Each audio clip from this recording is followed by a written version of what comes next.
Year! What's going on, everyone? Hi. Another day, another you, another me, another year, another day, another you, another me. That's how we run it right now. What a time to be alive. I have just gotten back from Singapore, of all places.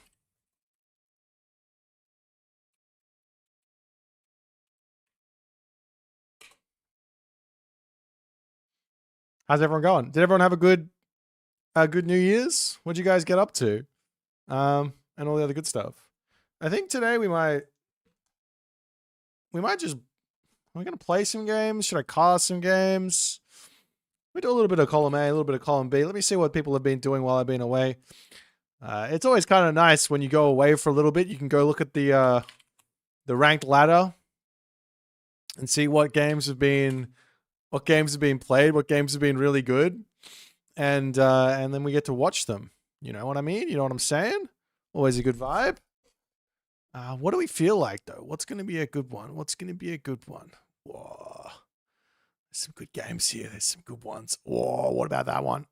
Oh yeah, let's go with that one. That's going to be some fun. Let's watch this game. Yeah, why not? Why not this game? This game makes a lot of sense to me. Let's go. Schmack. And then we might play a game after or something. I don't know. Maybe we've got a whole bunch of things we can do. Yeah, schmack. Double click, and off we go. Off to the races. What did you guys do for New Year's? What was your New Year's resolutions and all the other good stuff?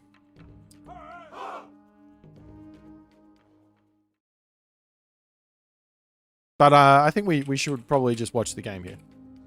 Is it going to pop up? Are we going to have problems on... Oh, we don't. Yes, let's go. Ladies and gentlemen, boys and girls, what is going on? Another day, another you, another me, and potentially also another year. The New Year's resolution is to get good at Age Mythology Retold. I love that one. That's exactly what it should be. No more balance complaints, only skill diff and pushing to the moon. On the right-hand corner of the map, in the blue color, playing as Frere. His name is Sorry. He is very apologetic because he is going to be jumping into our game here as the Frere player, and he's going to be somewhat happy. And he's up against the Nightmare. That is Uranus. One of the very, very strong gods against Uranus is going to be that Frere, and will always be that Frere. So we'll see how things are going to go. We are on the map Key, and this is Troll Pack. I'm not actually sure who Troll Pack is, apart from Troll Pack. I think this might just be the guy. I don't know if he's got another name. He's from Chile.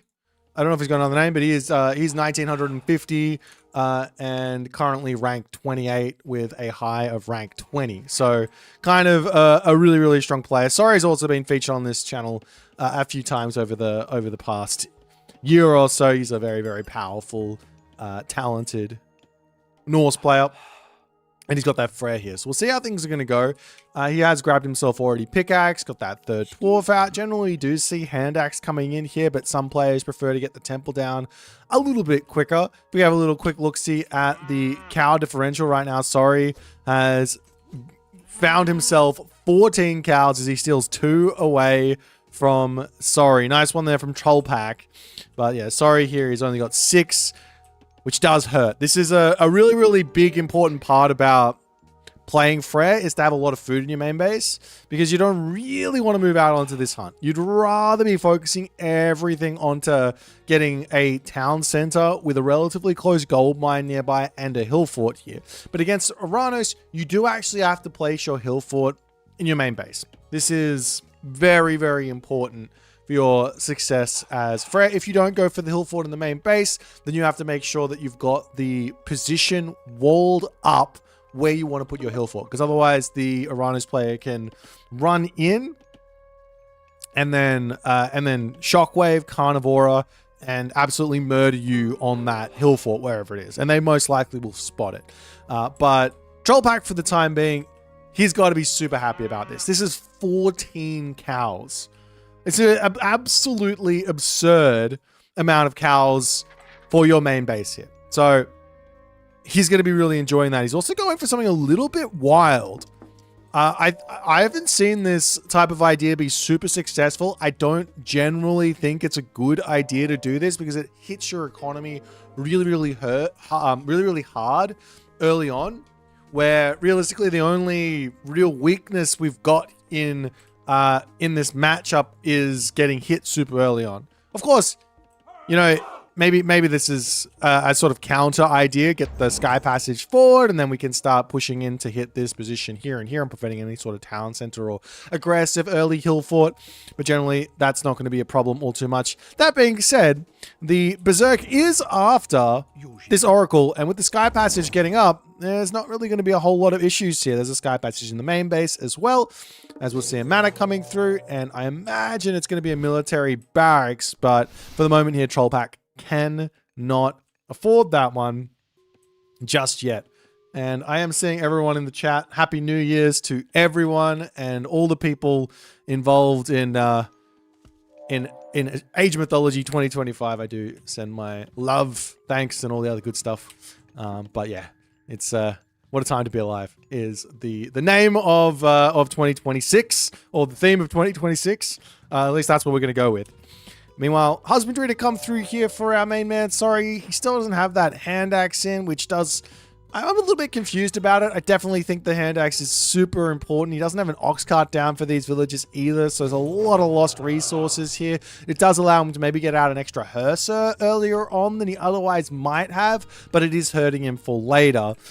So we'll see how it's going to go. I think it's totally fine to go for this type of idea, but you do need to find some sort of usage for these early units. We're not going to be seeing a Great Hall and a Longhouse and no early fortress. So this does open up a lot of opportunity for Troll Pack to get things done here in the mid game. For example, he can very happily be building Corballister because he knows his opponent doesn't yet have himself access to Huskal. So he can utilize the forward Sky Patches that he's got up here now to sort of control this area beautifully. He might even want to go for an extra Sky Passage forward here because there's, I mean, of course, the left of the map is another area, but if Sorry grabs this gold mine with a hill fort, I actually don't mind that too much as the Iranos. So long as he doesn't take a town center, this one or this one, I'm super happy. So that's one thing to keep in the back of your mind.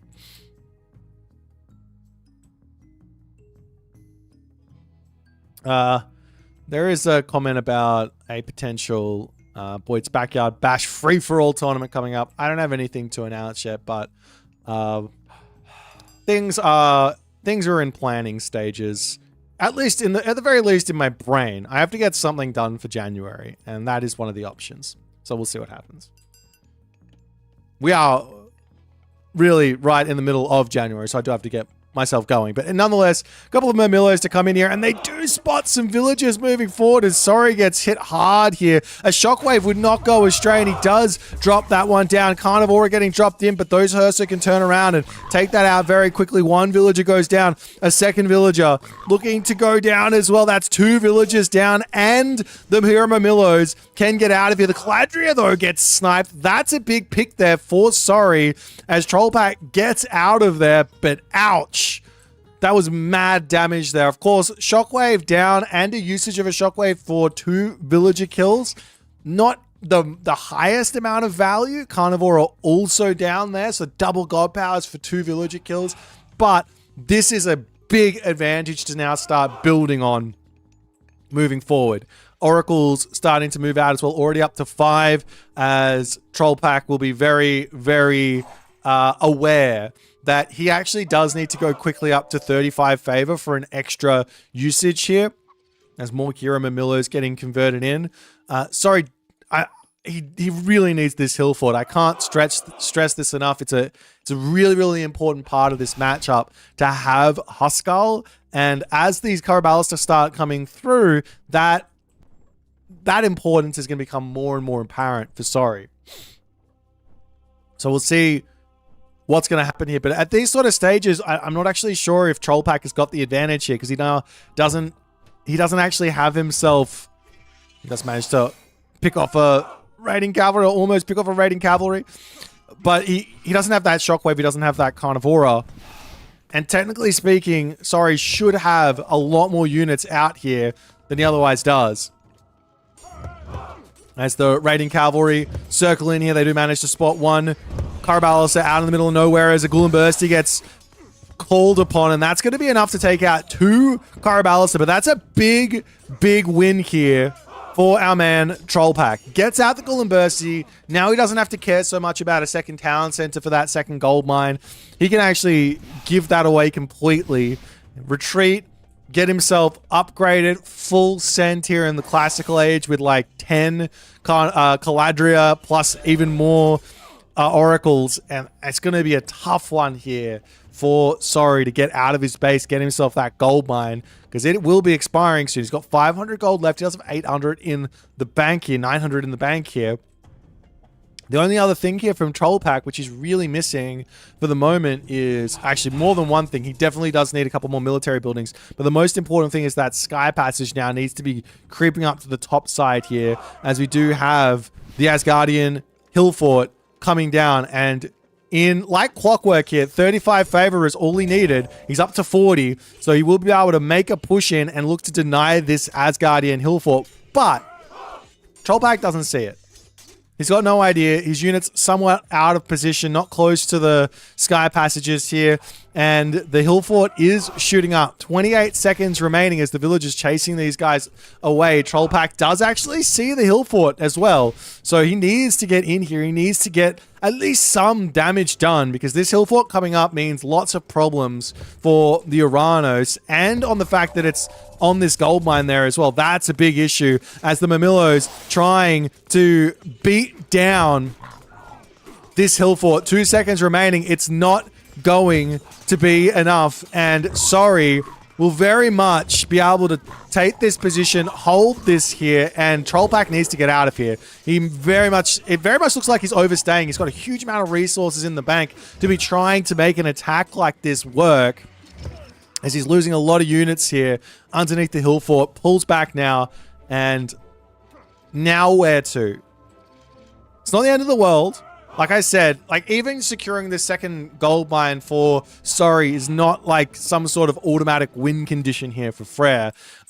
Normally the big pain that Uranos has to face is going to be some sort of second town center plus the Hill Fort coming down with Ghoul and Bursty plus Tempest, and all of this stuff coming through to amalgamate into just a gigantic power spike. And then from there, it's just zoom straight to the late game where Uranos is not going to be able to compete with the Freyr. But in this situation, there's no zooming. Like, Troll Pack, Uranos should just simply have more economy and be able to continue to control the map and play around, just simply put a Tempest, by utilizing Sky Passages really well. Also Chaos as an idea there too, as this Hero Oracle does get spotted. The Murmillos here are after this. I don't know why I went American for a second there, but the Murmillos are after this. This is a completely fine trade. You lose an Oracle hero for 3 raiding cavalry, or 2 raiding cavalry and a half. That's not terrible at all, as that one's going to be pulling back. Do we see any of those Huskal I was talking about? You do have to kind of scout to some degree, and I think Troll Pack here is going to be really smart. He sees the Hill Fort and goes, all right, I know I can't really build Caraballister anymore. They lose all their value when Huskal come into the equation, right? We need to figure out a different way to break this Norse army. He's got 3. So what Troll Pack probably wants here is no more... Sorry, not Troll Pack. Sorry wants now here is no more raiding cavalry. So he is still building them. And just maybe 3-ish Huskal per Caraballister. 2-ish Huskal per Caraballister here. And then that's going to be more than enough for him to deal with everything. Troll Pack here is going to be giving up some of the map back over to Sorry, and he wants to get to the heroic age. Makes a lot of sense. Satyr are really good. Chaos is really good. Hero units with that heroic renewal is really good. We do see a Sky Passage over onto this side, and the map key is perfect for this type of just move around the map. Generally, the Norse has got the advantage here, but because it's Uranos, you're going to be in for an amazing time just moving left, right, above, around, beyond, and all the other good stuff. As the Sky Passage does come through. And, I mean, there's also room for the Serra to get grabbed here. You can also defend a little bit, run back, drop the Shockwave and the Carnivora. But for now, our main man Trollpack is on the spammage of Murmillos. Sorry's got to be happy, though. Like, he's gotten through the worst of it. He's just missing his big power spike with that Golem Bursty and the Heroic Age. So that just means he has to play a little bit more careful, a little bit slower, and effectively just make sure he's getting his units out and playing a nice defensive game and raiding and getting value and all the other good stuff. That's managed to pick a guy for just 1 unit loss. No unit losses. He managed to pick 1 Oracle for 0 raiding cavalry losses there. Really nice. Slowing down that favor income. But realistically here, Trollpack should almost be building these guys non-stop. And I've seen this maybe once or twice, but a second temple as you're going to the Heroic Age here, it's not a terrible idea. 1 temple to be spamming out the Satyr and 1 temple just to be getting yourself to 10 Oracles is a perfectly valid way to go. As we do see now, the Town Center is up for Sorry. He's going Heroic Age. He's just in a good position here. This is just what you want in these sorts of spots. As heavy infantry coming through, we got the bowsaw, we got the pickaxe as well for Trollpack to get in all of those upgrades. To the top side here, just chasing those raiding cavalry away. It is so difficult to raid Aranos, especially when they have the sky passages set up like this. You can kind of pop through them and be very, very quickly defending your opponent's raids, but we're not actually seeing this here from Trollpack, unfortunately. If you can just pop through, you can, like from this one over to here, you can be in front and cutting off. He's doing it up onto this side now, so that'll at least be a little bit of damage onto Sorry's raiding cavalry.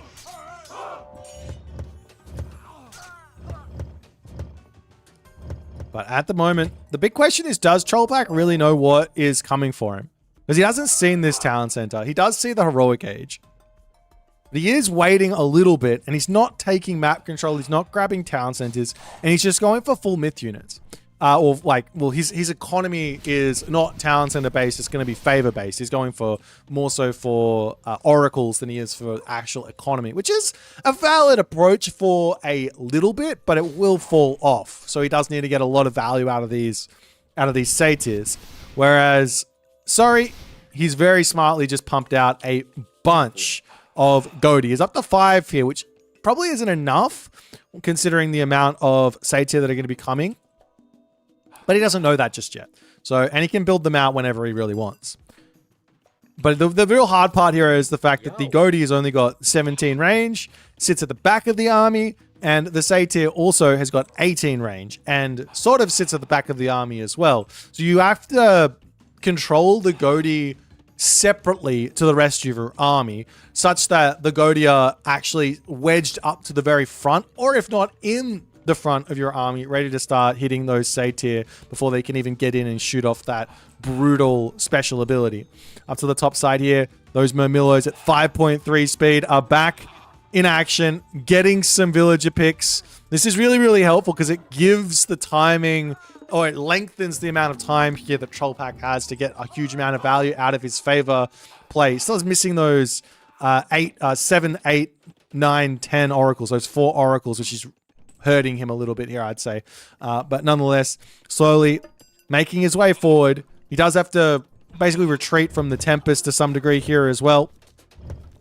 But I think the one positive or huge positive here for Trollpack right now is that Sorry has not read that he needs some Huskal here. Maybe I'm wrong about that, but I think he would be very happy with 10 Huskal in his army to be taking this out. There's a huge amount of gold in the bank here for Sorry as well, of which he could probably throw a market down, buy food, get himself to the Mythic Age, potentially through hell just to take out that back line while he can deal with everything else. But Vidar is never a bad idea either. But nonetheless, Chaos getting dropped down onto those throwing axemen as they take everyone out there. There's the Tempest to come down as well. As Trollpack says, yeah, no worries. let's get out of here. I don't need to hang out in this Tempest. We traded our Heroic Age God Power for opponents of Heroic Age God Power, and now it costs a quarter the cost of it. So let's get back and we can start thinking about fighting afterwards, as now it's finishing up. He can charge back in with the rest of his units. Those Carabalis are going to town on the Herso there as the Rock Giant does end up going down. Town Center over onto the left now coming up for a Troll Pack, so he's going to be able to keep himself competitive, economically speaking. He's picked off a lot of villages here, so this second Town Center is not really put Sorry in front. 56 to 68 is maybe it's a slight advantage for the Norse player, just on the fact that the Aranos economy has got a hard set point at which you stop getting in front, right? You get to 100, you can no longer get any further in front. And those villages are only worth, say, like 1.5-ish. Maybe it's a little bit more because there's no walking time, so 1.7-ish of a Norse villager, of a Greek villager. But Troll Pack pushing forward here does push our main Sorry back into his main base. Sorry's got the resources for a Mythic Age here. He's now going in for a whole bunch of Jarls, however, throwing Axemen. And he will be losing this position, as there's just not enough units to be defending the hill fort. And then the Goaty, he needs to keep those Goaty alive for when he actually has some real units. As the Jarls come onto the back line here, taking down the heavy Corabalister, the Troll Pack in an absolutely amazing position right now. Meanwhile, Helios to come through. That's an interesting pickup here. Oh, okay. He does change it over to Hecate. I was going to say, Helios is like absolutely wild.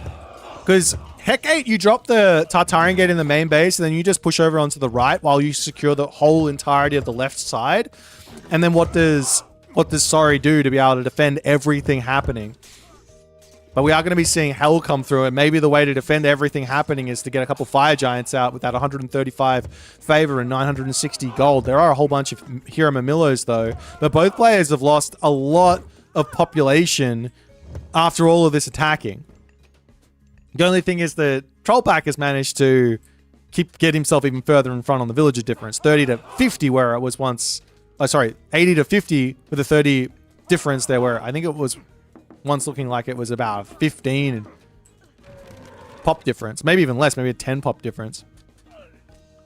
Nonetheless, Troll Pack pulling back. He's got, how many of these does he have at the moment? He does have his 4 Sky Passages up, but they're not placed all too well. This is the most important part about playing Aranos, is where you place Sky Passages. Like having the Sky Passage here, maybe one in the middle, one up onto the top here, and then one sort of in your base so that you can quickly whip to defend or to attack or whatever is the best way in the Heroic Age to go about it.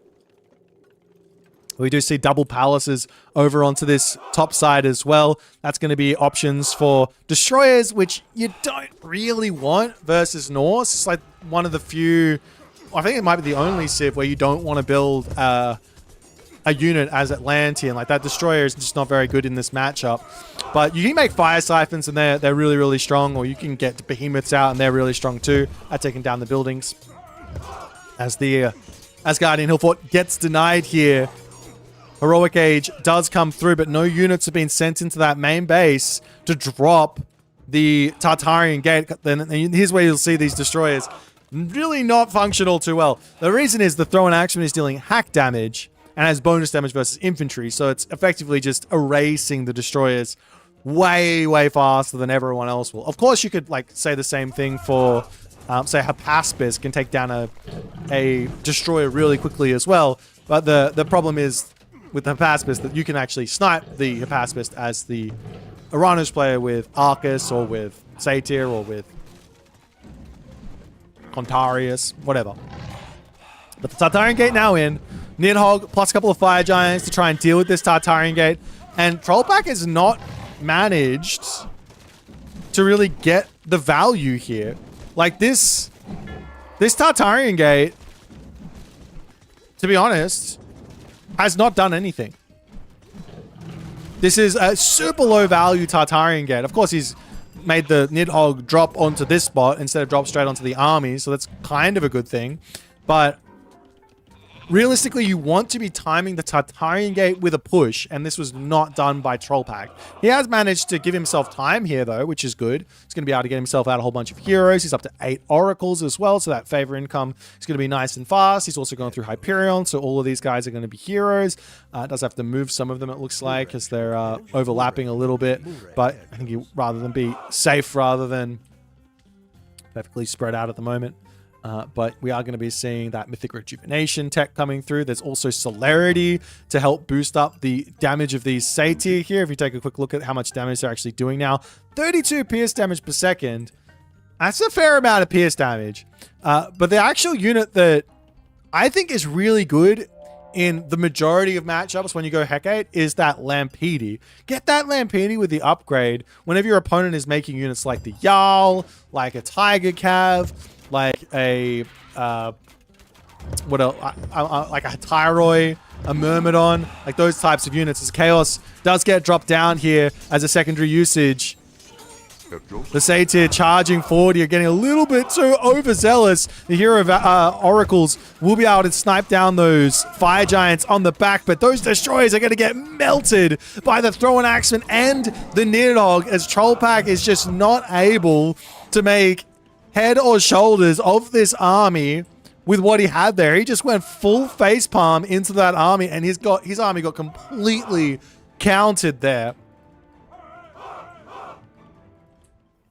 Like if you've got destroyers, just set them where the Throwing Axemen aren't. Like from this position over to this position into the main base. Oh, the Throwing Axemen are here. Okay, we'll swap back over to the other side and attack over here. That's one way to at least find some value. Just be where the Throwing Axemen aren't and be taking buildings down.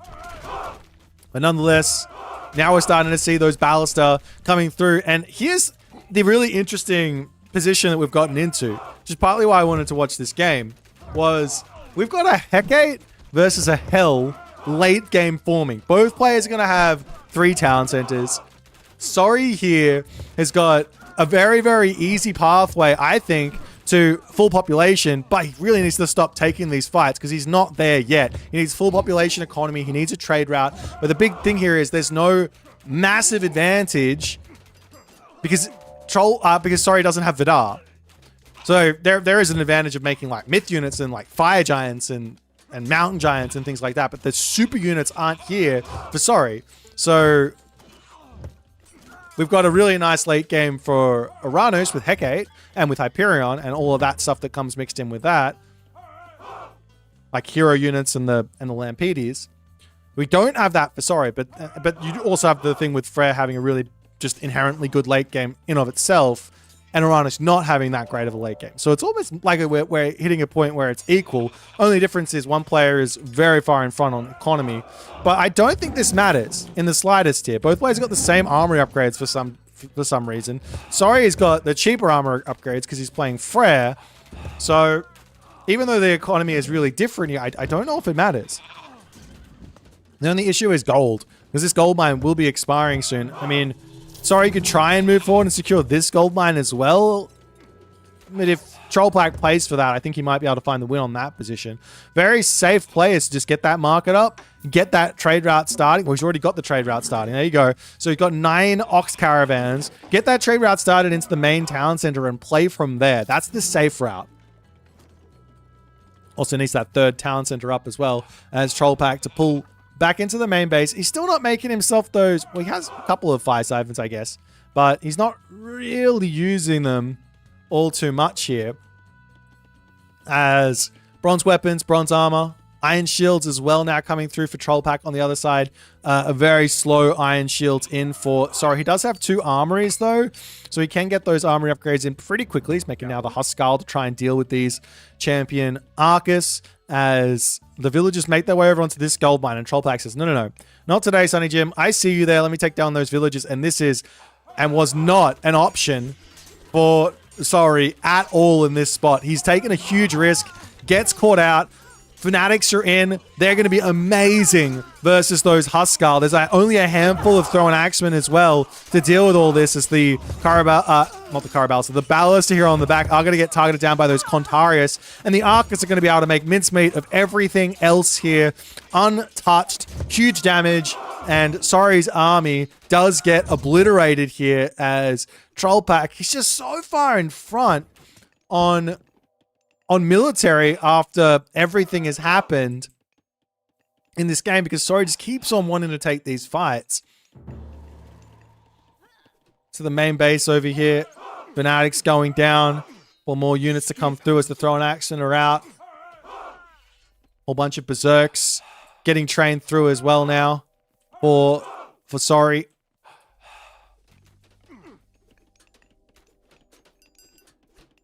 But Trollpack out, technically he can't finish this game unless he gets some siege in here, because he doesn't have like I mean, Lampedes are technically a siege weapon. They have crush armor, but he doesn't have like a crazy big siege myth unit he can just use to break through all this. He needs to get himself some siege here. But he keeps on just pumping units out, of which he really doesn't need like anymore. Like, just get rid of a handful of these Murmillo and get yourself like 4 fire siphons in here, and we're golden. Nonetheless, Trollback is going to slam himself into this position again. We take a quick look at what Sorry's got. He does have himself Masons, so these hill forts are going to be very helpful. He's also got himself that healing technology on top of the town center and hill forts, as well as the food income from that. Should bring that to attention. That's an extra 2-3 villages for the moment on food. As one hill fort goes down, Trollpack pulls back, says, I can't actually break through this amount of defenses here.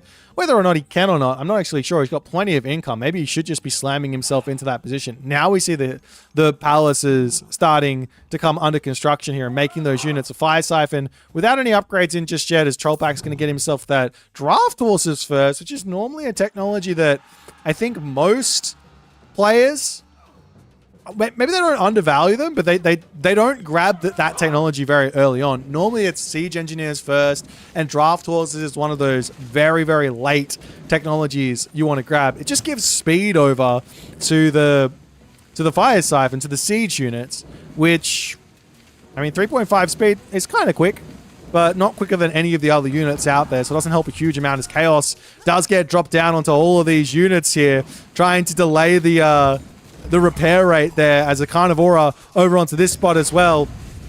Trollpack seemingly in complete control here. Another shockwave does come down. He's got huge amounts of resources in the bank here as the town center goes down. The fire siphons will start targeting down these hill forts as that engineers comes through, and now that damage goes up even more as these fire siphons start feeling very, very powerful at the moment.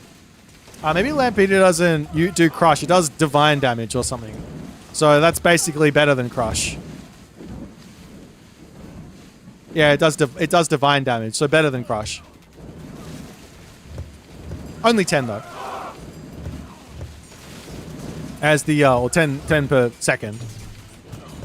Compare that over to this 88. That's like, it's probably like 60 true damage. No, 75 true damage or something.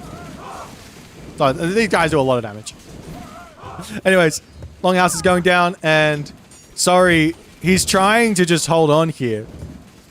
He's going to try and hold on until it's all over, because he's got a little bit of gold income, but he's just so far behind. He needs units, and he just can't get them out here.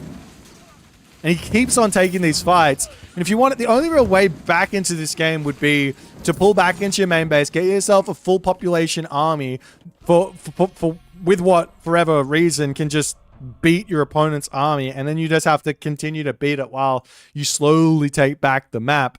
But Trollpack in this one, just that little bit too good in this game. Both players making some pretty significant mistakes, but Sorry, I think he just needed to play Defense harder. He was fighting out here. He tried to sneak this gold mine unnecessary. Get this position sorted. Move forward with your army. Get this position sorted.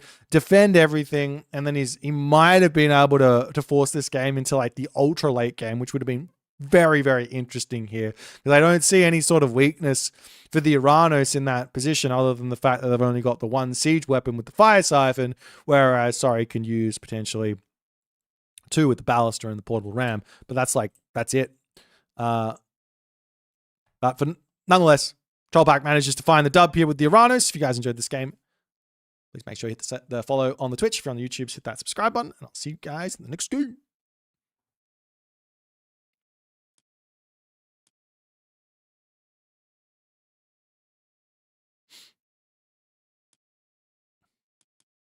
Alrighty. I'm going to quickly go turn on the air conditioning because it is very, very, very hot. So I will be right back.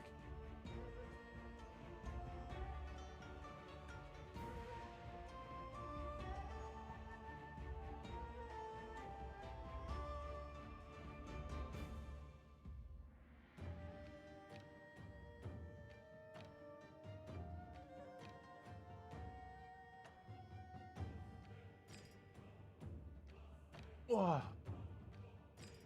Alrighty, how's everyone going? What's been happening? Happy New Year's to one and all, and to all a Happy New Year's. Let's see if we can find one more game, hey? I'm in a casting mood. Castorino. Babino.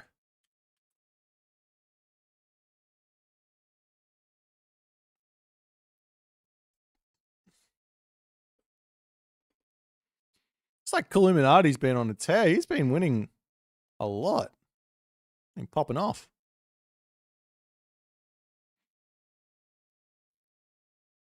Let's watch this one, hey? This one could be interesting.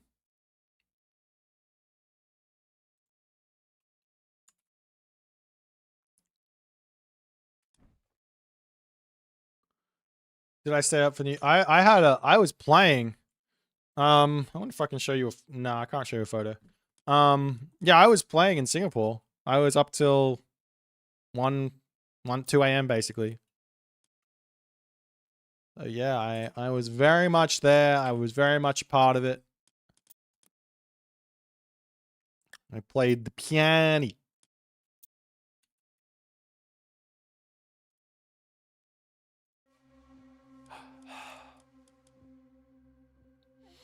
Any themes or goals? What a time to be alive is the theme of 2026. Goals, not exactly sure, to be honest. Keep on doing good things. Keep on enjoying it, you know? Try not to lose my head so much. That would probably be the best. If I could, like, not get absolutely infuriated by my lack of ability to do something, then that would be fantastic. Alrighty. Let's check this game out. What is going on, everyone? My name's Boit, and I'm back with some more Age of Mythology retold action. In the blue color, he is enemy number 1 on the Age of Mythology ladder at the top of the ladder. He is currently sitting rank 14 with a rank high of 2002, of which he hit like very, very recently. Like super recently, like 5 days ago recently. So he is enemy number 1 because he has been spamming nothing but Tsukiyomi for the past, I don't know how long. And he has been working on it. He has been ironing out the kinks. And he is here to show us why people are terrified of this god. His name is Ninjo. I don't mean that in a bad way, enemy number 1. That's not what you know what I mean. His opponent today is enemy number 2. Just kidding. His name is Illuminati. fellow Twitch streamer and Age Mythology goat. He's been playing this game for ages. He comes in and out, and I think he's really started to find his groove inside of this game. As he's now playing some set for us. Illuminati here. He's going to be dropping his temple, doing all the good things here. He's got himself his pickaxe, his temple coming down slowly here, and just a couple of houses to get himself started in this game. So yeah, Illuminati. If I take a quick look at his stats here, let me see if I can find him again. Illuminati right now, I believe he is like. We might see Illuminati going for a second town center. He hasn't seen this gold mine, but he has seen this position, this position, this position, these elephants. This town center is as juicy as they come. And when it comes down to beating Tsukiyomi, what you really want is those juicy positions where you can just lock up one side of the map and just enjoy gold mines forever. That's what you want. Ninyo, on the other hand here, he has quickly gone to the second age. He's only gone for the one Miko here, so we haven't seen any mass Miko shenanigans. We've got the stable coming through as well. And he's going to be ready to get himself some Naginata riders in to put some nice, healthy pressure onto Illuminati at the start of this game. Over onto this position now, Illuminati picks up the blue crystal shard. I'm going to take that relic back home, drop it into the temple, and enjoy his life. As there's the Anubis to come through as well for Illuminati, as the priest does actually end up getting sniped. A couple more units to come over here as well, as the Juragumo just trying to get as much damage as she possibly can. Could also send a Miko forward and heal this up and be extra annoying. As it does look like, yeah, this has to be a town center here. As the Anubite continuing to take this fight over here. Is it going to? It does go down, but so does the Juragumo. This isn't the worst of fights here for Ninyo, though, because he does get himself a... Like, does he? Oh. Little did I not know. The more you learn, the stronger you become. You do not get any Bushido for fighting animals of set. Advantage set. There you go. No Bushido in for that fight. Or was that just because it was myth units? That might have just been because it was myth units. That might have been because it's myth units. You'd think I would have learned a little bit about this. Yeah, I think, yeah, he's getting the Bushido in now and he's fighting animals. It's just because he was... Don't mind me. I'm just a silly Billy. I don't really know much about this game, but I do enjoy it. And that's really all that counts. It's just the enthusiasm for the game. Myth units of Susanoo give Bushido. I think that's part of it, right? Am I wrong? Maybe I am. Anyways, onwards and upwards. Miko's coming through. And now Illuminati has placed himself into a position which Ninhyo should be looking to take an advantage from. So the thing is, I think that the second town center is like right for Egyptian. Like if you have a good map for it, it's correct for you to go for this sort of idea versus Tsukiyomi. But it does play into what Tsukiyomi is strong at, which is timing attacks. So, and also like raids. So Tsukiyomi is going to be raiding you while setting up for their timing attack. You got the 6.6 potential speed Naginata rider here. It's only 6.3 because he hasn't got the technology for the Kitsune. But he's going to be able to raid the 2 town center player, which is normally what you want to be doing. And the timing attack is going to hit, which is going to be really, really powerful as well. So we'll see what Illuminati's plan is going to be here to try and quell the damage, sort it all out. We do have a couple of units now coming in. These villagers will need to bail for the town center. He will be going for a little bit of a Shankaruni, as that's going to be sacking just a handful of villagers. But picking off these Naginata riders, and that's not the end of the world there. Losing one villager for a Naginata rider, that's okay. Does a little bit of idle time hurts, but that's not the end of the world there. As the Naginata riders will pull back, and Ninjo, he's got one plan and one plan alone here. And, well, actually, you know what? He's got 2 potential plans. I tell a lie. He's got 2 plans, but I know Ninhyo, and I'm pretty sure we're going to see what Ninhyo is up to. So the plan is going to be get Heroic Age, use that new moon on the armory to give that length of, give him more time, basically, to be hitting these sort of timing attacks, because you don't have to spend the resources on the armory, because you get so many resources from New Moon, effectively, when dropping it on the Heroic Armory. It gives yourself just that, like, so much more time to play with. But on the other side here, Illuminati, when playing Egyptian, and why I like this 2-town center idea is, he can play around that disadvantage inside of buildings. You don't really need to build a huge amount of military units to hold here. You just need buildings. So I wouldn't be surprised if Illuminati here, now that he has 800 food, puts everyone over onto this gold mine here, and then he just goes for like 5 Migdol strongholds, or however many he can place, as fast as he can place them, onto this position. And then we get an out of sync, because that's what's going to happen, and I don't get to see the game. Drat. Well, another year, another you, another me, another out of sync. That's what we're up to. Great. I'm glad you guys were enjoying that one. Let me see if I can find a different game. This time I'm gonna have to check him out. That's super annoying. What are you supposed to do? How do you just that's so annoying.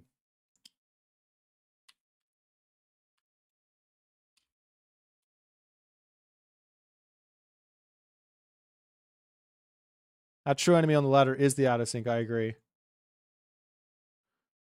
I'll go on. Let's watch this one. We watched one troll pack game. Should we watch another one?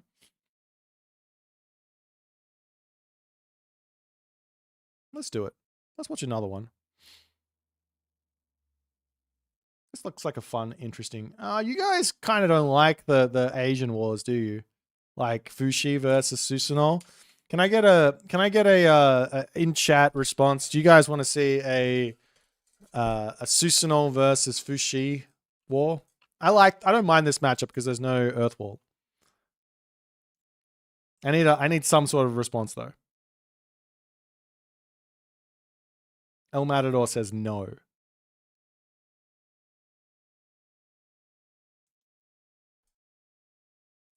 You don't like any of the... Okay, well, okay. It was going to be a good game. I could reveal that we've got some potential Fu in our gin rather than some Rai in our gin, but you guys don't want it, so I'll find something else. You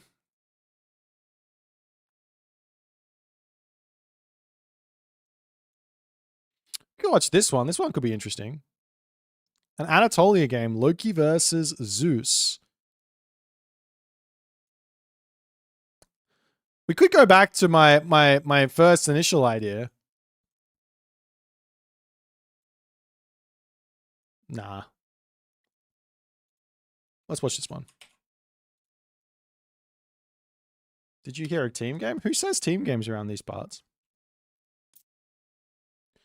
Comment on Darthnox's bug abuse. I believe I already commented on it, but I can respond that we shouldn't be doing that sort of stuff.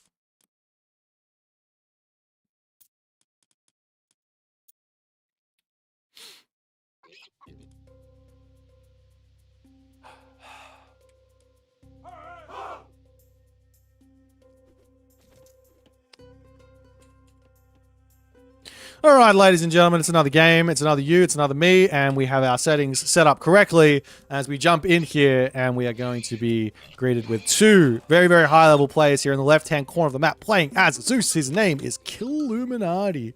But he is going up against one of the best in the business here. The biggest brain in Age mythology himself, Mr. Ace's Husk Soup. Enjoying himself some Loki on Anatolia. One of the few maps that I think that Soup really does enjoy playing Loki on at the moment. He is a Loki man at heart and pretty vocal, I think, about what he thinks about this god. But he's definitely enjoying it on this map. I have not yet seen I've not yet seen him playing as Loki versus Zeus yet. I did see him play it versus the Japanese. It was a really, really nice idea where he was using the buildings to completely lock off the Japanese power units and the samurai and things like that.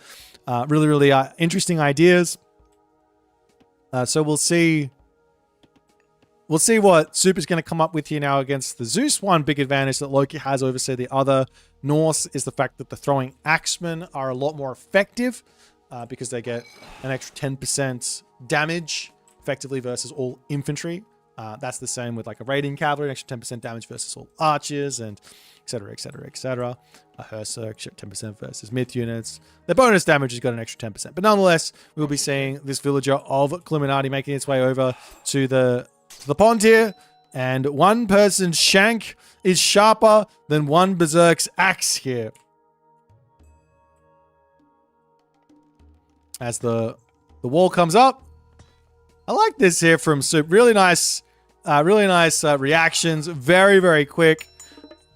He wants this. Oh, that would be naughty. That's naughty. That's so naughty.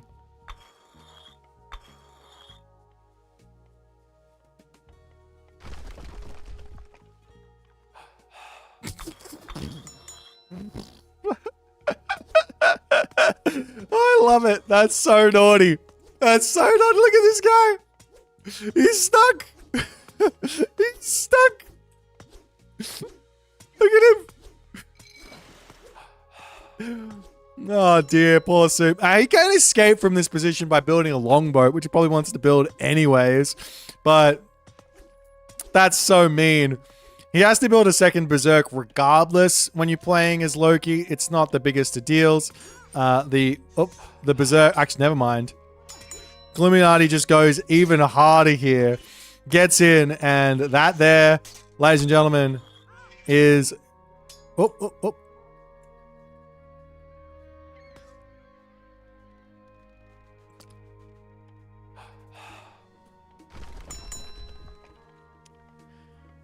That there, ladies and gentlemen, is the face of a man who should be dead, but he's left scarred, bruised. He's got that blood coming off of his face right there. I know that's actually just how he looks normally, but we're going to pretend that's blood coming from his face from a Greek villager who's been shanking with a very, very pointy shank.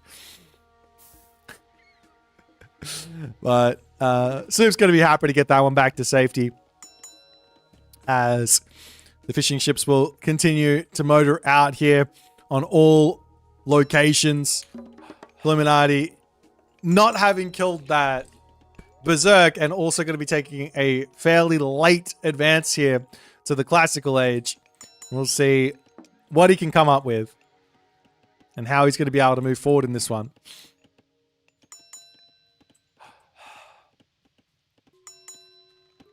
That's actually an interesting question. Like, what will the blood effects actually be? Are we going to see like units getting, like, you know how when an archer ship gets damaged and you slowly see it start to catch a blaze and smoke coming out of it? Are we going to start seeing just blood and like limbs getting chopped off of units as they slowly encroach closer and closer to 0 HP? Is that what we're going to see? Or is it going to be like when the unit dies, blood will spurt out? Like, what's the dealio there? I want to know. I want to know. Let me know. Nonetheless, Heimdall coming through here for Soup, which I fully expected. This is the whole plan. The whole idea here for Soup is to be making use of Rikstula, of Safeguard, and of just the general power of Heimdall. Forcetti doesn't make a whole lot of sense on this map because you don't really want to build that many Herser anyways. You don't want to be making the speedy Herser running around and raiding. You want to be going for a counter composition to deal with what the Zeus player is going to be going for. So that's going to be throwing axemen, that's going to be raiding cavalry, that's going to be myth units, and the Einari are going to be a big help with that, as you can already see. Rikstula, pretty cute. And over onto this right-hand side with the dock kissing up to Illuminati's dock, we will be seeing that initial dragon ship to come through, as well as another one over onto this side as well.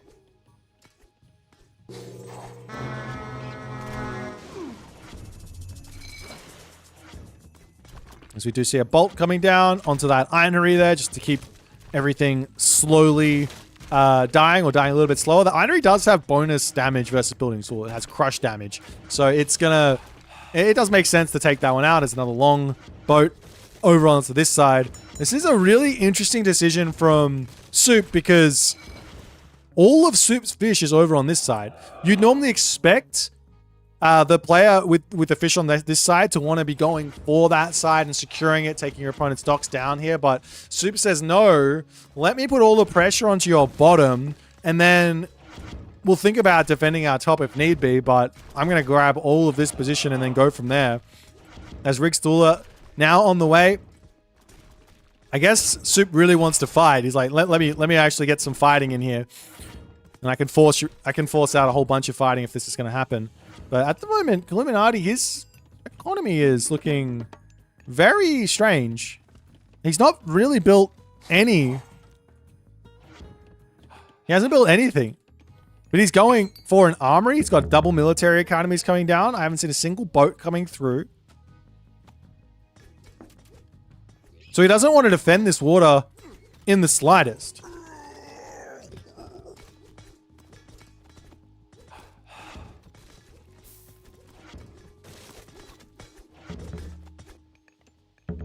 There's another military academy to come down. We've got the Jason dropping off the Kopesh of Horus into that temple there. She's going to be a big help for Illuminati dealing with any sort of myth unit shenanigans there. But for the moment here, it looks like Illuminati...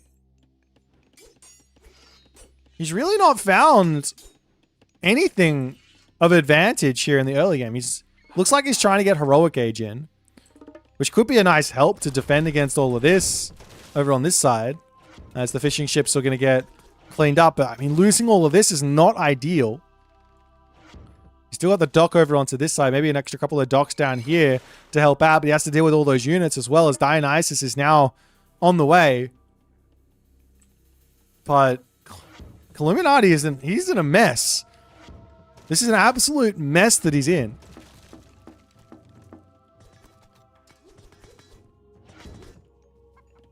A couple of archery ranges up onto the top here as well.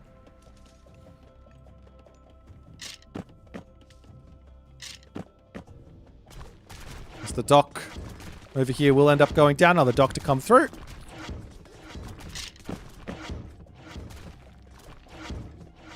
And our Illuminati's starting to just spam units out. I mean, the idea here has to be to just try and make as much stuff as you can. But the only problem is there's this amount of commitment from Soup. That's nothing. This amount of commitment is just like 450 resources or something, right? Normally, you want to force your opponent to overcommit on the water and then transition into the land and then go for that gold staff, right? But in this situation, Soup still has an entire medium gold mine in his main base. He's got units out already to defend a land transition. And he is perfectly fine to move forward. But Illuminati, he's going for a little cheeky here. He goes for a couple of docks onto this side. The fishing ships making a break for this top position. He's still losing them all. He's got 7 remaining here as they dive into the dock. You do have a whole bunch of fishing ships for some reason coming out onto this left side as it's a little bit of harassment from the Skylar. As the Hypaspist will scare Soup off for the moment. Now, Soup does have throwing axemen, which are a perfect counter versus the Hypaspist up until Peltas come through.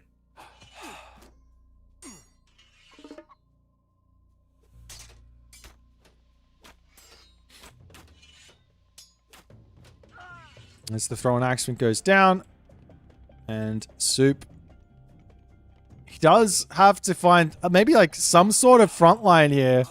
Losing units on this retreat is not ideal. Restoration to come through there as the Heroic Age comes in. A Battle Boar is going to be a really nice big help. There are 2 heroes in though with that Olympian parentage technology to boost up that HP, so he should be okay. But Illuminati is just getting tiny amounts of value over here. He's popping his fishing ships back to work onto the bottom. Still doesn't have himself any real Scala or anything up over onto that spot as the Kraken is in to defend, and that Illuminati Scala is going to be getting taken out.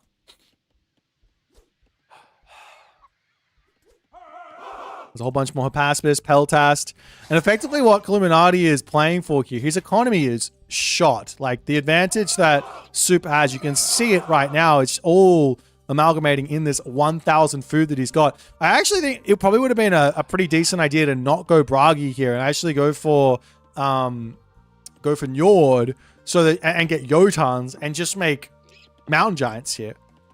Because you just got so much food that it's just a perfect spend of that food when you're playing as Loki, when you're looking for these fights.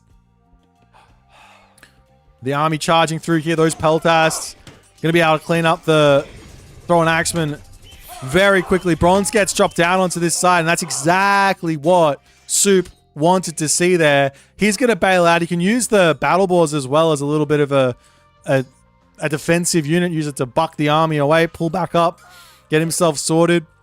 But Illuminati does bring this game back ever so slightly with that play. There's a whole bunch of Goaty now starting to come through for Soup. He wants those for the 55 HP Hydra, I guess. Doesn't really make sense to be building those because the Peltasts are out, but turning around now, heavy cavalry is in as the bronze is just about to be finishing up, but so too is the flaming weapons. The heroes here trying to take out those battle boars as they're getting targeted down there beautifully by the Hearser, and that will force Illuminati to pull out, and even more myth units are starting to come through here, and Soup is well and truly taking the advantage back. Is that Ironry? That was an auto cast there from, not an auto cast, a manual cast there from Soup to speed those units up. That's exactly how you want to be using that unit at the moment in its current state. Not to go into too many bugs, but yeah, this unit is a difficult unit to be using at the top level. He's got a lot of issues with him, but a hill fort into the center, and you can see he's got that technology safeguard, so only 150 gold cost on the hill fort is huge. We're still seeing the Skylers coming up to this left side. Illuminati has managed to get himself back onto the water nicely. Both players are sort of hanging out on the water, but what matters moving forward here is going to be gold mines, securing that, and playing for like the next point in this game. So a gold mine over here, gold mines over here, double gold mine on this side is probably where Illuminati is going to be wanting to go for, even though the military buildings are over there. I mean, there's 3 gold mines here as well that Illuminati can fight for, so that might not be a terrible idea. Plus, there's villages up there, so if you can just move through onto that spot, it could be okay. As this one Scarlet will be able to take down that dock slowly. A town center to come through for Soup, as he is going to... I don't know if he's actually in front on economy at the moment anymore. 13 fishing ships versus 8. Okay, he is in front by a fair margin. He's in front by 3 villages plus 5, 6, 7, 8. What was it? I can't remember. Hello? He's in front by 5 villages there. So maybe like a total of a 10 villager advantage. So it is a big thing there. He can just sit back, get himself the full pop, and play from there. Rapple, thanks so much for the raiding party. Appreciate you, my friend. I hope your New Year's was amazing. There's a couple of little raids to come through, and here's the next part of Soup's plan, which I don't even know if this is something that's... Surely this is part of the whole reason for Heimdall, but if he spots these villages over on this gold mine... Does he have a spy on this? He doesn't. If he spots these villages on this gold mine and he still sees a fortress coming up, he does have that undermine to take that out, and then he can push in and clean that up there very, very quickly. Like a spy onto a gold mine or a gold villager early on is probably something that he would normally want to do, but I guess the Berserk early on getting walled in, he was scared for his life with that one.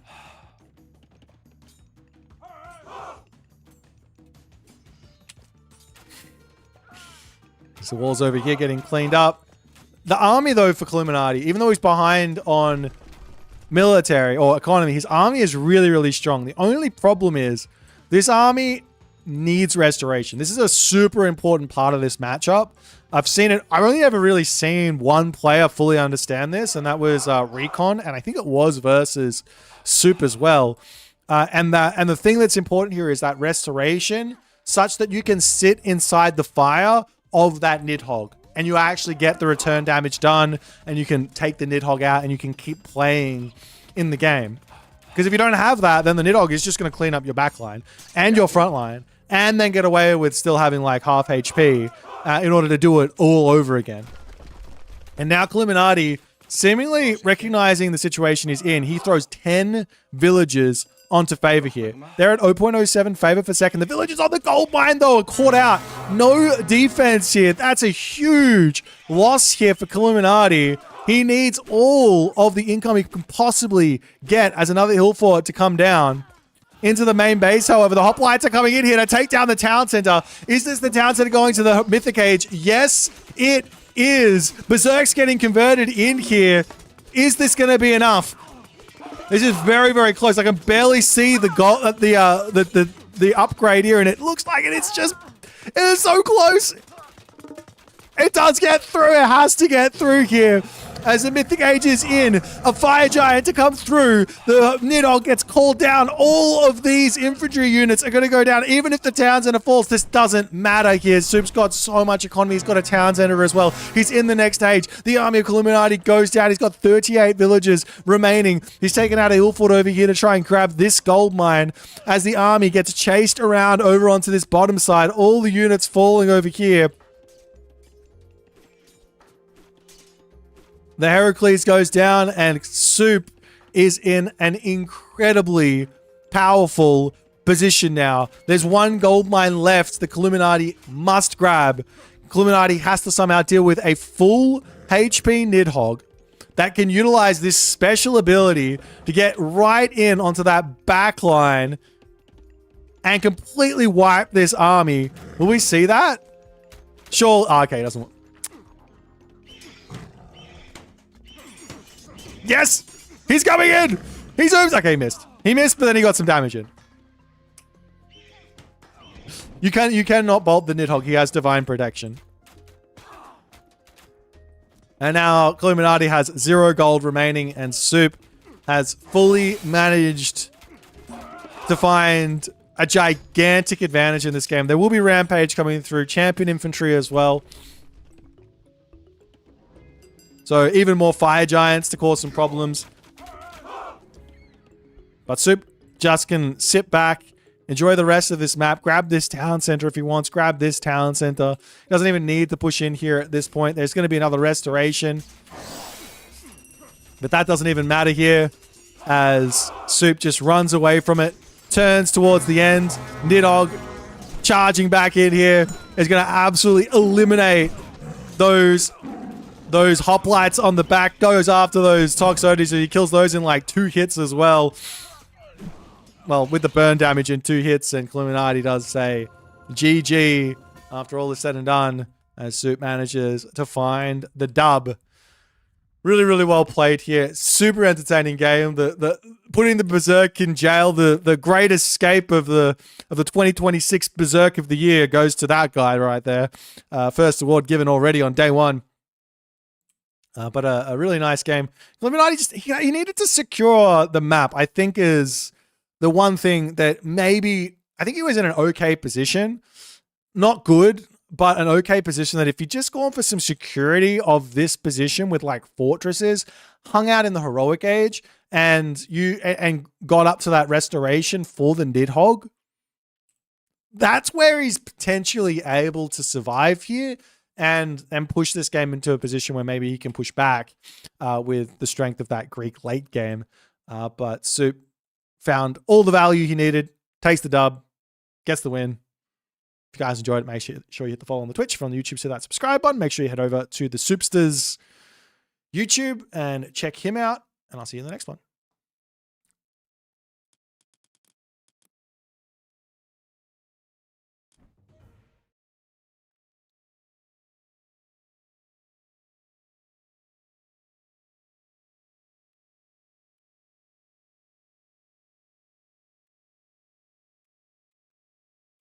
All right, we got another game here currently submitted by one Icefox DOD.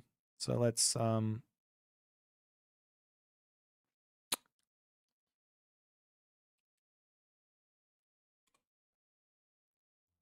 check this one out.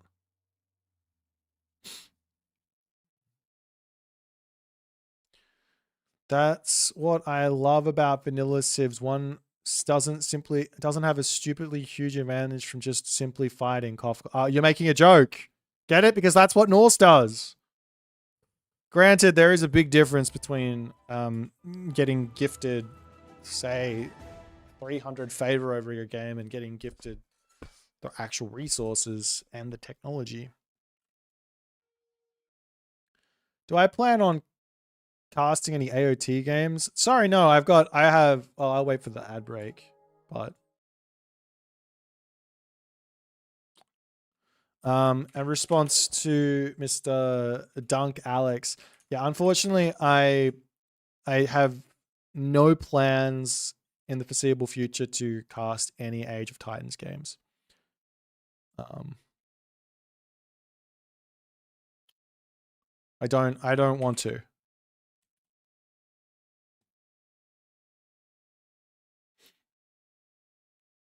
Is the general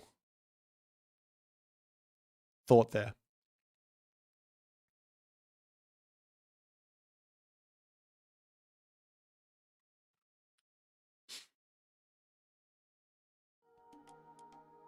Sorry. I don't know what else to say apart from sorry. I just prefer this game over Legacy through and through.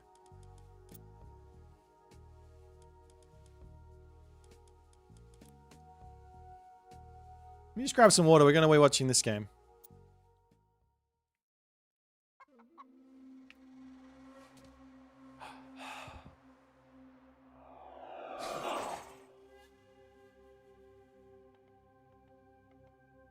I'm spoken like a paid ambassador of Retold. Yeah, I am. I'm paid by Big Retold to say these things.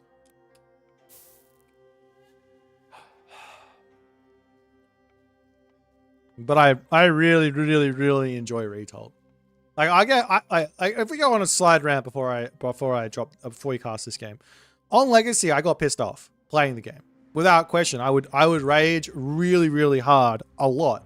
On Retold, that same thing happens. There's no difference between the games and the level of rage that I have if something bullshit happens, right? Like I don't want to have the bullshit things happen. Like I'd rather those things not happen and we just always play a really, really fun game. But that's not really what happens. Sometimes it's just you just get put into a position and you don't have a great time in that position, and that's what happens. But the games that I've had in Retold that have been fun are like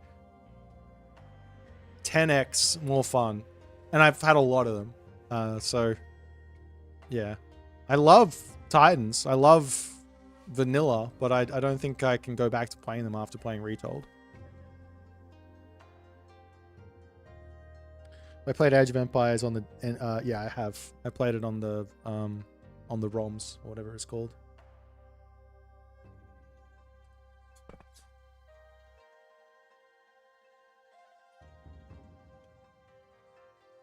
With Retold? No. Legacy didn't have anyone fixing anything. And it was basically just how there was any like problems on Retold, it was like a discussion to be had amongst like there was like the history of what happened with Legacy is there was no fixes after 2004 or 2005, the last patch hit then. And then the players played with that until 2015. And then the Ensemble Studios servers went down in 2012 or 2013 or something. Everyone went over to Voobly and Game Ranger and played there. And there was a Voobly balance patch kind of council that was formed amongst all the very, very high level players. There was probably like 10 to 15 people in that. They decided on balance changes. There was a amazing individual inside of that team who was doing the coding, who went in and fixed a butt ton of bugs, data bugs, and a whole bunch of bugs. Is Ipit. I believe he works for Forgotten Empires now as well. But he basically did all of the magic to make Legacy playable from like 2015 onwards. And then we also had Rebels Rising, who'd made all the new maps.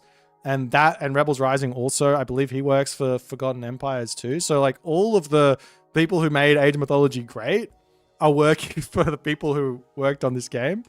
And then so in regards to the actual balance, the way that the balance was always decided was amongst these 10 to 20 people in this council, who basically all could agree that there was a problem. Sometimes they couldn't agree that there was a problem. They'd argue if there was a problem or not, but they would all agree that there is a problem with something, and then they'd all throw out different fixes. And what should have happened is they should have just said, all right, let's try fix X that is aggressive and we'll fix the problem. And if it's too aggressive, well, maybe we'll go and we'll change it again. We'll try fix B or something like that. But instead they would go, oh, okay, so you're saying X, you're saying Y, you're saying Z. Well, let's do some like weird thing around it. And effectively what ended up happening was the game got pushed into this kind of place where you could only really play one strategy, and that's all you played. That's my take. So when we played in like 2024, if you go back and watch like some of the tournaments back then, there was some innovation, but it was very, very meta stale, like super stale, in terms of the way people were playing. And I think the biggest one there was in the team games, which was wild because we played a lot of team games back in Legacy. We don't play many in Retold for whatever reason, which is disappointing, but it is what it is. But that's my brief history of and I think we should like give huge credit to those people who did the balance patches, but like we have to learn from all of that. Because you don't want that type of game, I think, at the end of the day. You don't want that dry meta. You want some meta that is sort of evolving, where you can try a whole bunch of different stuff and you just keep on going. I think that's what Retold hit really well balance-wise. It's just you can go any way through the game. That's why it's so obscenely fun for me, is because I can go down pathway A, pathway B, pathway C, and while maybe pathway A might be the best, pathway B and C are just a tiny bit like less powerful, and they also take your opponent down a different pathway where they're not comfortable. That stuff never really, like, it was pathway A, or if you want to go down pathway B, you're playing like you're in like a C tier strategy instead of the meta, which is not how it is in Retold at all. But yeah, that's my take. I hope you guys enjoyed. Let's watch this game. It's time for another game here as we jump in to the map Giza. On the right-hand corner of the map, playing as Tsukiyomi. Is he going to bring a present, or is he going to bring coal? We are past Christmas, so you're going to have to wait until the end of 2026 to figure that one out. His name is Claus, and he is playing some Tsukiyomi here. His opponent today, in the left-hand corner, he is no longer on fire because he is iced, but he is a fox, and he is from the DoD clan. It's Firefox! Okay, he is playing as Isis here. Like I said, we're on the map Giza, and we found ourselves in a very, very interesting game here. This is one of the maps that Tsukiyomi players would pray to not have. I think this is a really, really, really good map here for Isis. So we'll see exactly what Firefox is going to be able to make of it. But back gold mine here. You've got a rhino on your second town center. You're going to have a whole bunch of goat to grab as well super quickly. If we take a quick look at the map here, you can already see 6 goats have been found. It's probably going to be 8 to 10 for the Isis. So it's a huge, very, very nice amount of food. There's even some hyena back here that you could potentially eat. Probably not going to be able to eat these zebra anytime soon, but those are going to be an availability. It just depends on what Firefox is going to be able to go for here. So this is looking like it's kind of the old Isis build order. This is exactly what most Isis players are going for. I will say there's some other options here. You can go for a much more fast classical age. Part of what makes a faster classical age good is that you can get your second town center down faster, which means you get that villager in quicker, that extra villager. So if I go for a 4-minute advance time, or even a 3-minute 44 advance time, I'm going to get the town center down straight away. That will net me more resources than if I grab this Flood of the Nile super quickly. And you can also go for, like, I believe you can go for a 344, 342. I What am I saying? Yes, 342. You can go for a 342 advance time with a very specific build order and get yourself Flood of the Nile delayed, but also get that town center up as soon as you hit that second age, which it's pretty finicky. It's a difficult build order to pull off, but if you don't pull it off, you just go for the 4-minute one, and that's still going to be plenty good and much more economy than the other than this one, in my opinion.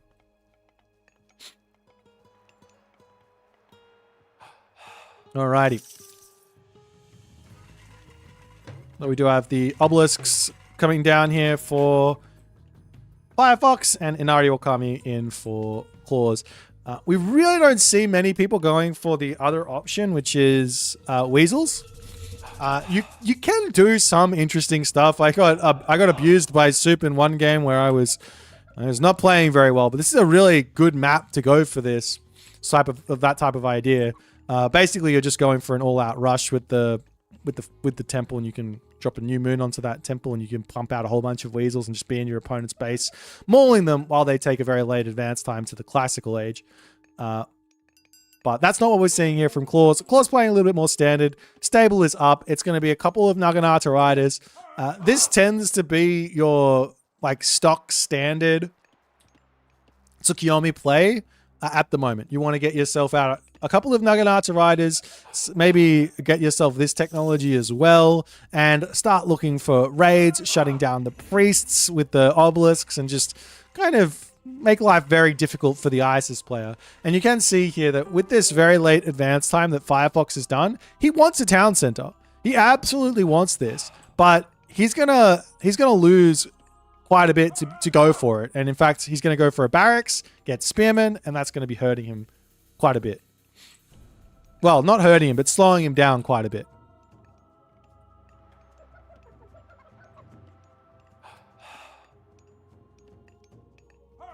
And we will see 4 spearmen coming through. And the other option is to just drop Plague of Serpents down here and get the priests in so you can snipe the Kitsune and then heal up the villagers that are getting shanked down by those Naginata riders. If you get enough priests out, you can kind of out-heal the damage with the extra units there to help. Now we'll see the Necropolis coming through. As the guardhouse gets dropped into the main base.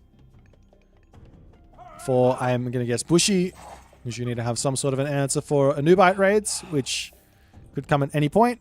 Now, Naginata Riders are kind of a counter, especially when you get the upgrade for the Kitsune, kind of a counter to the Anubites, as the army does make its way over onto this town. So I know exactly what Firefox wanted to do here. It's just going to be later than he would have liked. But nonetheless,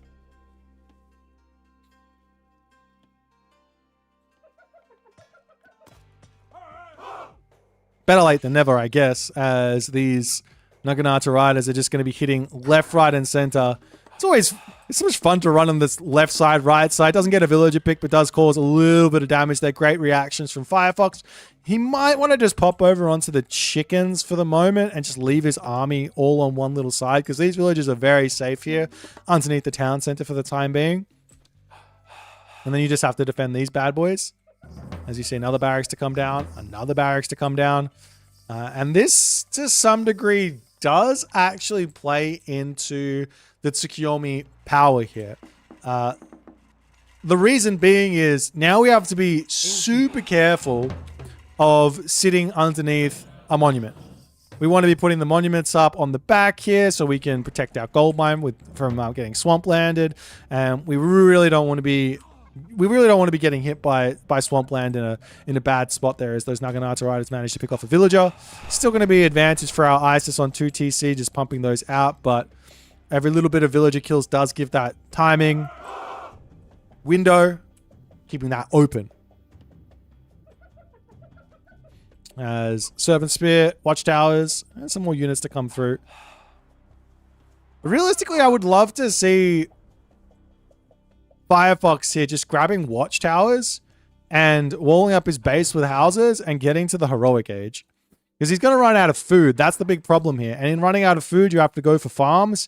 That eats up your gold. And now all of a sudden, we're going to run out of this back gold mine while it's very safe. We're going to run out of this back gold mine and then need to push over onto this position or this position where a big power spike for a mythic age.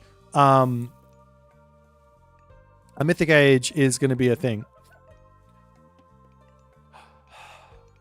Like a full iron mythic age sort of push is going to be very, very tough to hold on to. Another little raid here, gets another villager pick. I'm still very surprised we haven't seen these houses going up. There's almost full pop here. Like walling off this, getting the houses off to here, walling the houses down to the bottom here, maybe a little wall here, protecting this tower. All that stuff seems very, very important there as the Kitsune over onto this side does end up getting picked off, but does lose a priest for it. Meanwhile over here, a little bit of an attempt of a raid. One of the really difficult things about playing against the really good Tsukiyomi is this Jiragumo is an amazing anti-raider. You pick up one unit, it's dead. So you've got to be super, super careful when you're running in with Spearman. You can run in with the Anubites and things like that, but again, you can use the Miko to hold, and then also the Jiragumo to get that healing in as the armory will come through. The Spearmen are just searching around for anything to pick off, and we will be seeing Sobek on the way. I don't mind the Sobek pick here. Nephthys does feel really, really good for us, just on the fact that we want to be going for potential, like you get that Nephthys to hold on with the ancestors. You get funeral rites as well, which is really, really big. And then you also get the priests in case Tengu start coming through. But on the flip side, going Sobek, you get yourself that sun-dried mud brick, which does allow you to play into a lot of Migdols. As the stable coming up, there's also the options of making Patsukos, which are very good too, as a monument to the soldiers to come down. Super important. This is must do. Otherwise, you get hit with that heroic age timing as the armory upgrades have come through for claws. You have to drop that new moon down onto the armory and then look for that big attack. Tengu is searching for damage and all the other good stuff here. Up onto the top side. Oh, the Shogun there getting converted up just before the Daimyo getting converted up just before it goes down, gets that full HP regen. Very nice usage of that god power there as another Plague of Serpents. Actually, not another Plague of Serpents. Plague of Serpents does get dropped down onto this gold mine as a little bit of a safety. As crenellations also coming through. Firefox, one Migdol, does not yet have himself that second Migdol. I don't know if he just used Prosperity or did he use that at the start? I can't even remember. Anyways, Migdol Stronghold coming up. As the Tengu makes its way over here, we'll see that Migdol and realistically here, one very simple idea from the ISIS side of things is to just sack the town center in these sorts of positions. That being said, that option doesn't really apply here as these units are getting pushed back and Firefox is in a lot of trouble. He's only got the one Migdol. There's not that many units here for claws as Locust does get dropped down. The Shogun onto the back here, going after that. Patsukos gets a Samurai spawn in as well, as this damage is very, very brutal, but it's looking like Firefox is holding to some degree just a little bit here. He's still got the villager advantage, so it's not all lost, and this Migdol is going to continue to survive. The villagers can just dive on into the Migdol stronghold, but more units are going to be flooding into this position as now Firefox has found himself... I thought he was okay, but he's found himself on a very, very tough spot. That being said, there's only like a handful of melee units here, so maybe he can hold. Villagers pop out, get some shanking actions happening in. The Migdol's getting some nice kills, starting to rack up a lot of those kills here as well. As the Jiragumo, so much value on this bad girl. 4 kills already as the villagers back over onto the gold mine, now trying to heal up as the priest's coming through. Any spearmen on the way?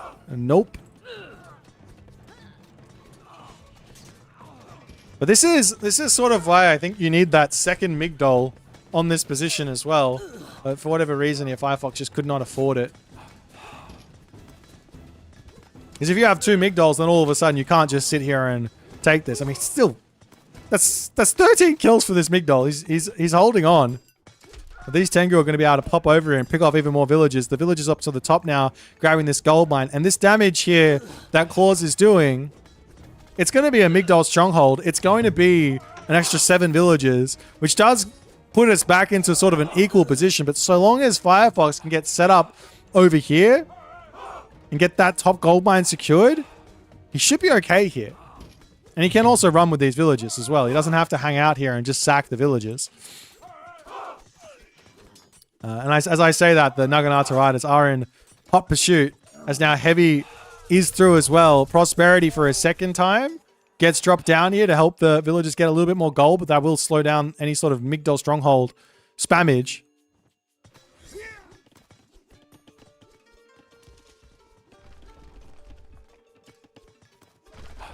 I mean, you still look at this and you go, yeah, you've got no military, but really all Firefox needs is 2 Migdols down. Maybe 3 Migdols. Just don't even build any units, just buildings. Over onto this side though, raids onto the wood villages is going to hurt. So the villagers have to pop into the town center, play defense.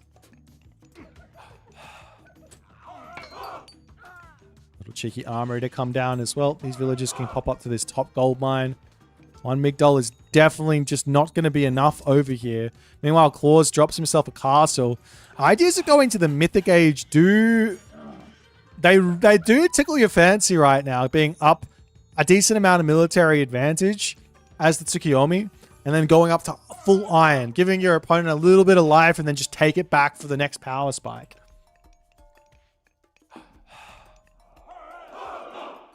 And there's that second Migdol we were talking about. This is enough here that this army is just not going to be it. I mean, maybe some Oyumi to push through this, but this is like giving a whole bunch of time over to Firefox to just get himself an army together, get his upgrades in, and be in a good spot.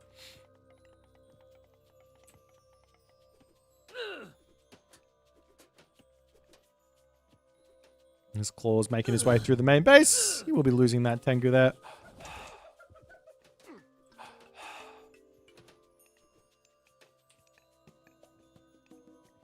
Meanwhile, Shaft Mine coming through, and we will see some more Oyumi to come in.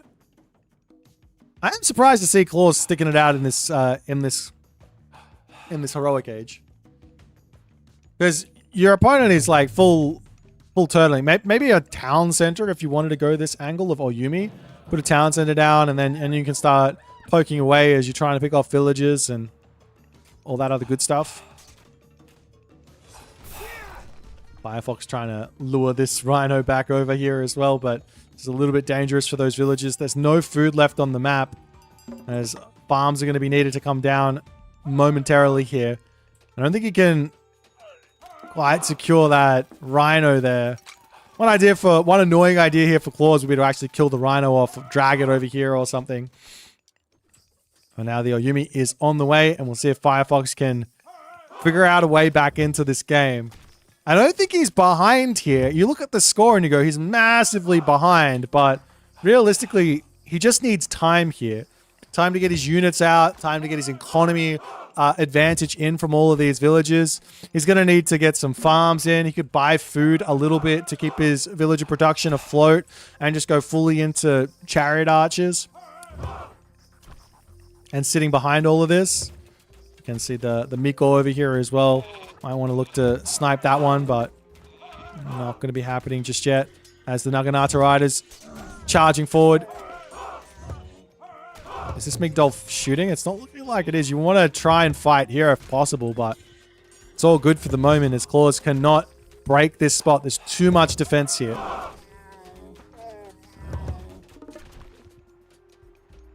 Do you really want to be behind Japan? You don't have a choice.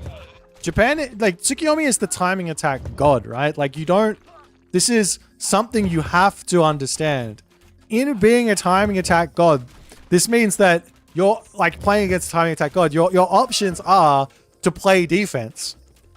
Timing, like, what beats a timing attack? Well, good defense beats a timing attack. So play good defense. And that involves good building placement, not losing units too badly on any of the power spikes, holding out, and trying to survive. That's what it is. Well, if you can break the big timing, then sure, you can go that way as well. Like a big rushes have been very successful versus Secure Me as well, right? But that's not an option for every god, especially not for ISIS. The Claws now does opt in for that second town center. He is behind on the economy, on the income, but he's still got somewhat of an advantage here. And Firefox trying to find maybe a little bit too much value out of his chariot archers. A little bit of shoot and scoot, it's fine, but you definitely don't want to sit on them. As these villagers pull back. There's that crenellations in. There is boiling oil. Obviously watchtowers as well, but these are heavy units with full bronze, so they will stay alive for quite a while on the side of the main town, main base. You almost have to think about them as like knights from Age of Empires 2 or something.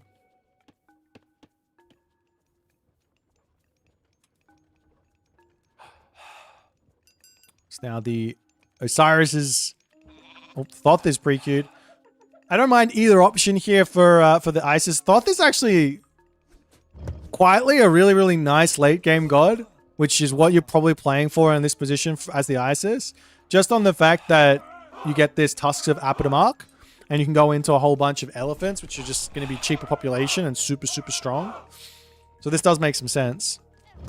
Obviously, the value of the kings helps you catch up a little bit on the resource problems.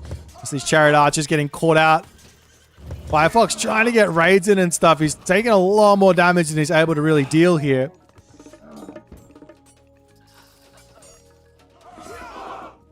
There's another Migdol up onto the back for the time being, and Claws is saying it's time to get in here and get this damage done as the units are falling.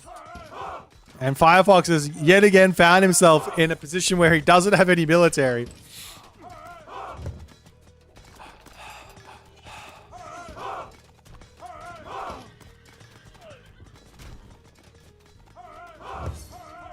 The more Oyumi to make their way through as the Migdol's slowly getting taken down.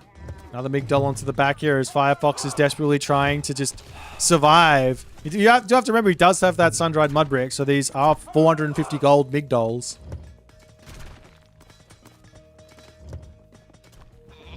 So villagers pop out. They pull back into the main base. And up to the top, these Yumi Archers still looking for more stuff to do. There's only 2,000 gold left over here. There is still a 4,300 gold mine over onto this side as well, though. So Firefox can make his way there and start making that happen. While this is all going on, the one thing that Firefox does have going for him is he's got his farm set up. On the other side, Claws has got 11 set up, but he's still got food on the main on the map. Camel Riders searching for villagers to pick off and all the other good stuff. So Oyumi will slowly be breaking through these buildings. Armory situation as the bronze weapons coming through, bronze shields, a couple of Petsukos on the way here as well.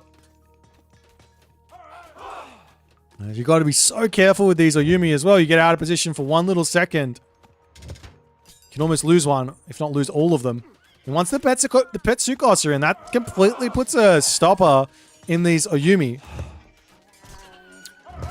Especially if they're Petsabek, because 24 range versus 26 range or something? 28 range? I can't remember. But they can absolutely demolish those Oyumi. As Firefox still trying to just get sorted out here as Camel Riders popping out of those Migdol strongholds straight to their death. But the losses here for Claws are substantial as Firefox almost up to bronze shields, almost caught up on that armory. And he's managed to stay alive. He's managed to defend all of this. And in fact, he's taken the score lead. He's in front on villagers by 10 only. And now where to for Claws? He's still making these cavalry units. He's going in for at least some of these very, very important Yati spearmen.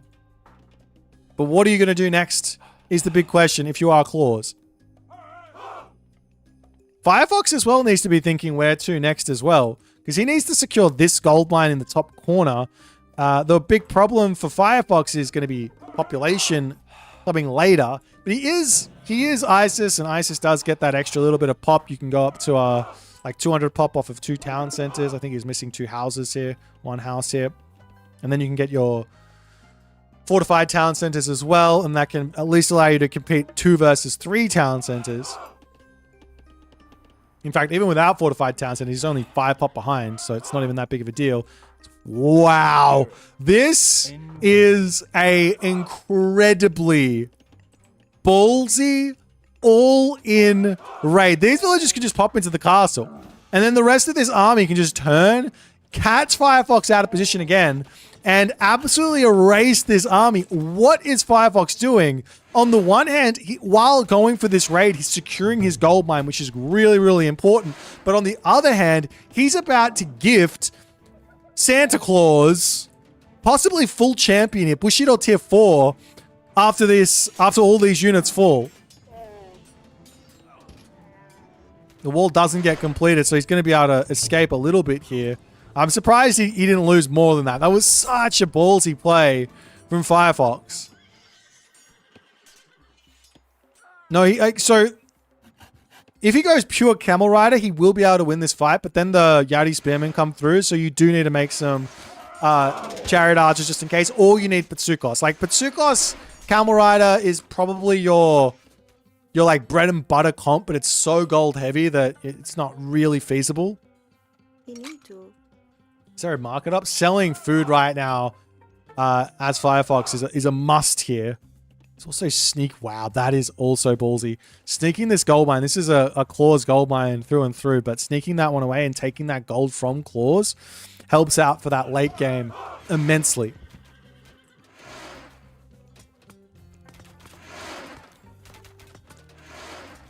As Thoth on the way. Okuninushi is pre-queued as a secondary. Swampland does come down, but Swampland is one of those god powers. Now, OP, not OP, I don't really care. The idea of this god power is you should not stand on top of this god power. Get away from it. As Claws does manage to take the win on this fight yet again. But yet again, he has to break through these Migdols, which are just sitting here and saying, no, you're not allowed. You're not allowed to just push into this. This is not going to happen. I am more than fine here, says one Mr. Ice Fox, the DOD man.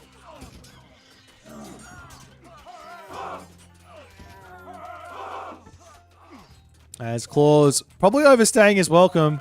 He is taking damage from this Migdol as well as the Chariot Archers, and he has to pull back now. But yeah, like I said, Okuninushi is going to come through, which means full iron immediately for Claws. On the other side, Firefox has to get himself champion archers, probably champion elephants. You can probably stop thinking about going for camel riders here. And then he also needs to go for... He probably could drop a prosperity at the moment, to be honest. That wouldn't be a terrible idea. Because mine out all this gold as fast as possible. This gold mine will be expired. Then again, Phoenix are not a terrible idea here either. Because the only answer for Phoenix are going to be Bushi or Onmyoji. And both of those are going to be taken out very easily by Chariot Archers.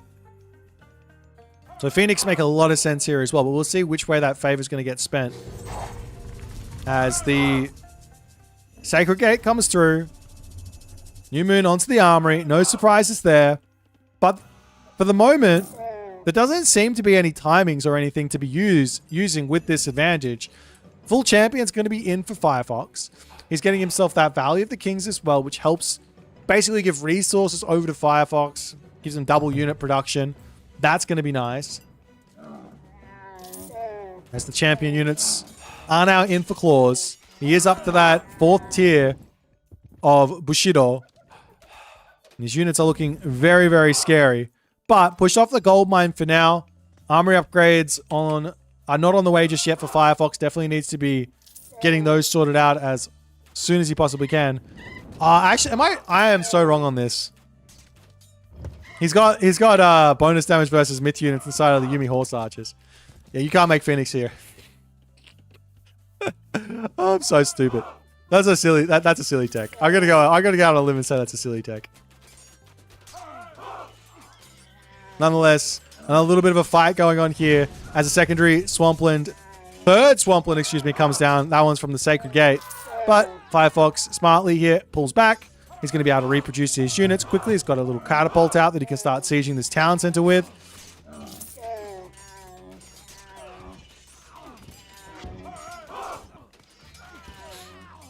And yet again, it's looking like while Claws is getting some good damage done, Firefox is just holding it all. Still playing a turtle game, still holding on, still in a good spot. Town center over here going to be going down. Over onto the back here now, the Camel Riders going to come through and try and deal with this Oyumi here. Got the dojos coming up for Claws as well as a Shogun will come through. That's going to mean a little bit of Samurai, but I mean, at this point in the game, the Samurai just aren't that helpful. Thanks so much for the 13 months. CS Gooba. Happy New Year, my friend. Now the Omuraki on the way with a little cheeky restless army technology to come in as well.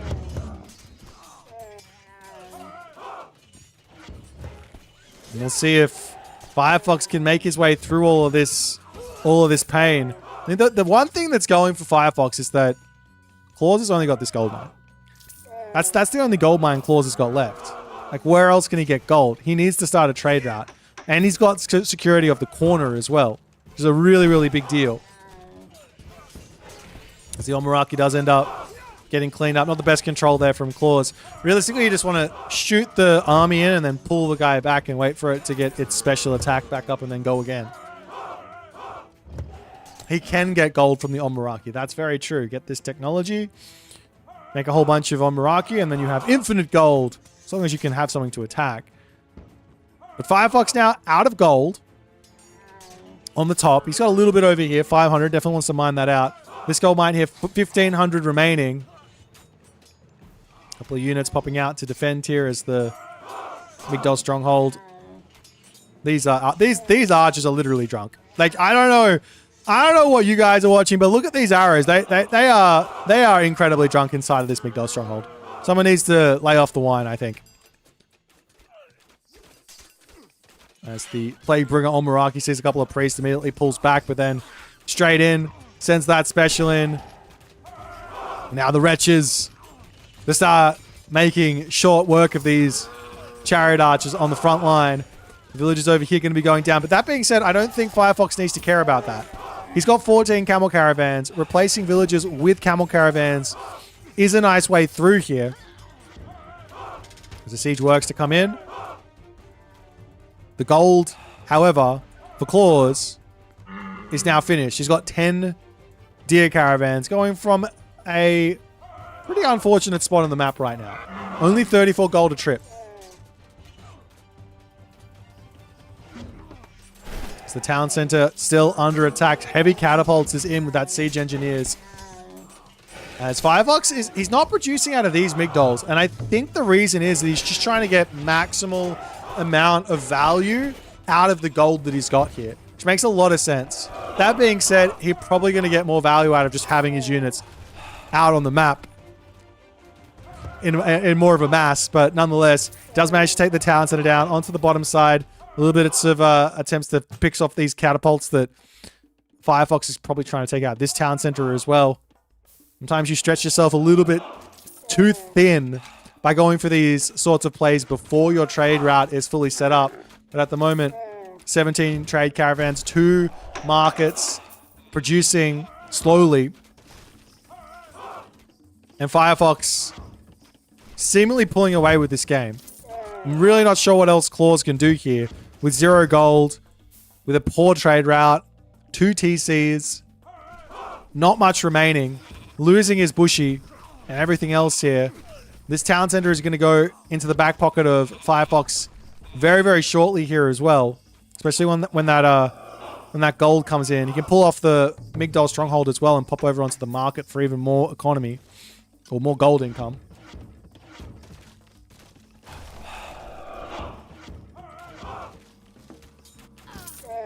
As these units still charging over to deal with this Migdol stronghold, but there's no gold mine. I mean, you want this corner for the trade route, so it makes sense to be pushing this, but you're going to give up so much more to go over onto that spot. Claws, maybe just a market there to this town center wouldn't go astray.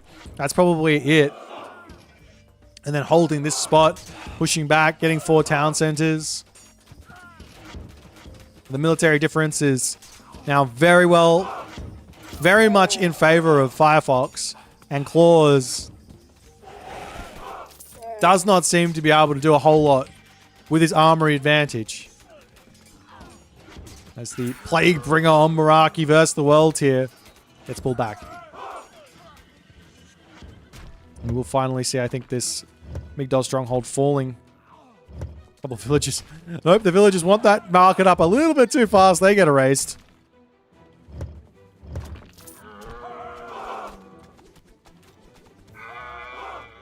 This Firefox is up to now 22 camel caravans. Still very slowly getting these bad boys out. Selling of resources. You can sell food here still for a little bit. But as the army moves in, sees the market here, you can start taking out those deer caravans and living the dream. See what Meraki do. Send those wretches back down. Does he have the tech in yet? He still doesn't. No ivory Netscare for that late game gold income. That's what we need. We need that ivory Netscare.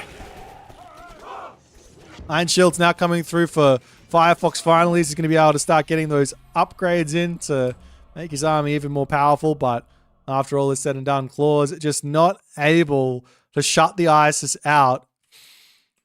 I mean, this game was sort of... I feel like this game should be somewhat eye-opening for a lot of players in terms of how this plays out, where the strength in Tsukuyomi lies, and what you want to be trying to do when you play versus this god.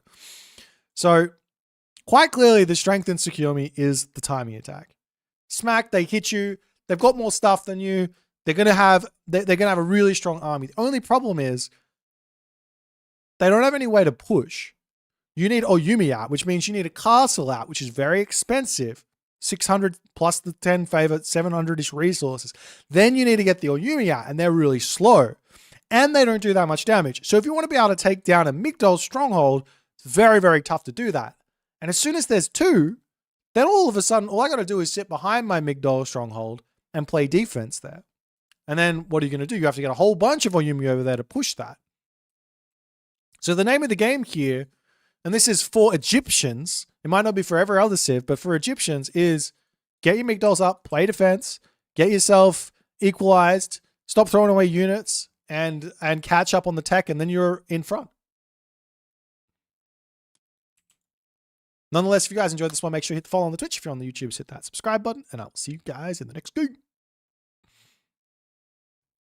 What does Egyptian do versus Oni? Well, you just make some priests or some Petsukos.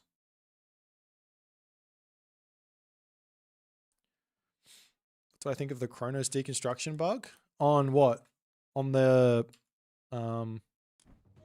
Shrine of the Hunt?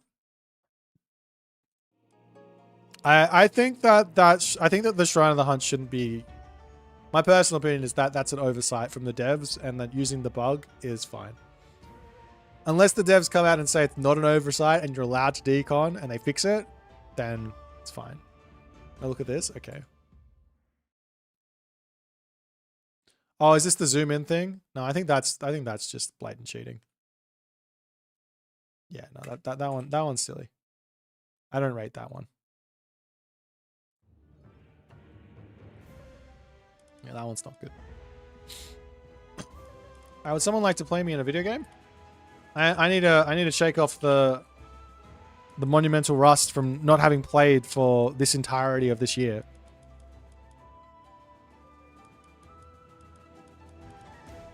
Dude, my ping is so high. I need to call my internet company. That's what I have to do tomorrow. Call my internet company. Oh, we're going to be playing on funky maps as well.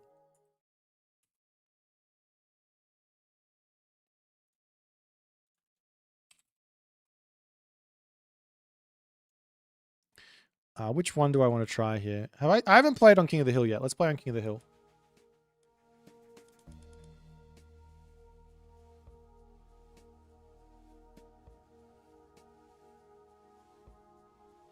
Yeah, so one thing that I did was I changed away from using Restream for YouTube. So I'm really hoping that the YouTube stream is looking crystal clear now. But the only issue with that is now I'm streaming to 2 places at once. Oh, there is a new version of Mythic Strike. That's right. We could try that at some point. My personal opinion is we don't need to buff anything at the moment. I think that we just need to do some tiny movements of power away from the top gods and leave it like that.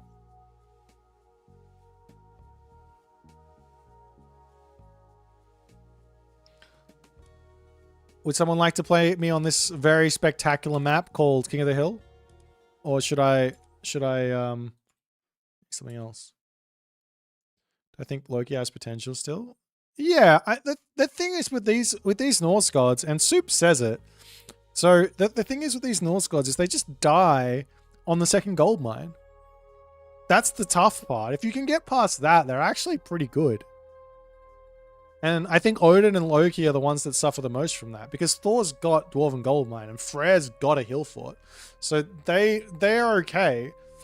I don't really know what the answer is for the old Odin and the Loki at the moment, without just saying, well, hey, we just nerf lightning weapons, etc. Give all Norse civs an extra 1,500 gold in their starting base. That might be it. Change Spy to give an extra gold in that gold mine. If you use it in your main on a 3,000 gold, you get an extra 1,500. If you use it on the 6,000 gold, you get an extra 6,000. Don't give the death any more China nerf fights. The only thing I want to nerf from the China at the moment, like really, the only thing is I don't even want it to be nerfed. I just want it to be reworked. I just want it to be like, just take this snare cavalry attribute away and give it something else. I don't care what. Extra speed for the halberdier, extra damage for the halberdier, extra HP for the halberdier, whatever you want, extra hack armor for the whatever, just anything other than what it's doing right now.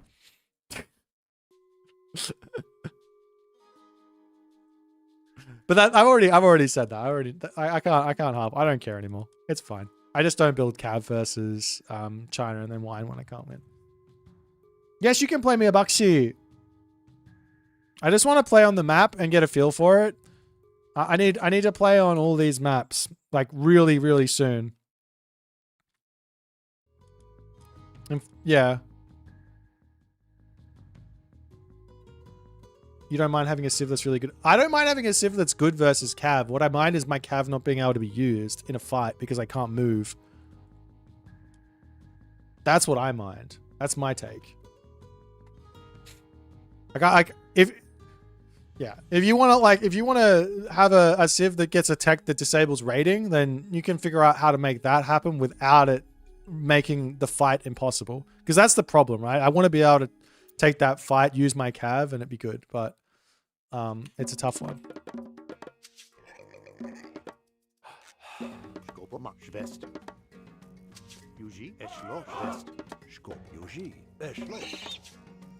So this map, the middle is really important here, I believe.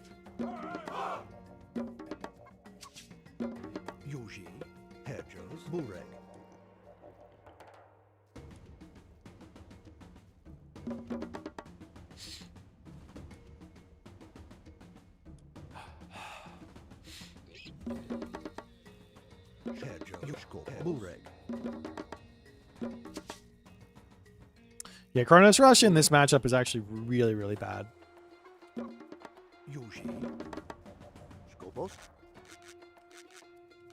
So the Zeus player should send their scout to your base immediately. See if you're going for Kronos Rush.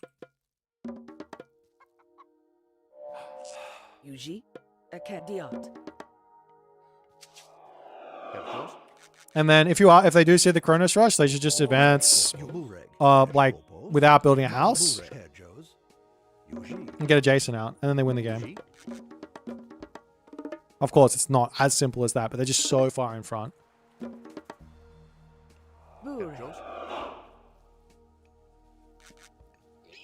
And if they don't, if they scout that it's not a Chronos Rush, like I'm not doing one, then they can just play normal.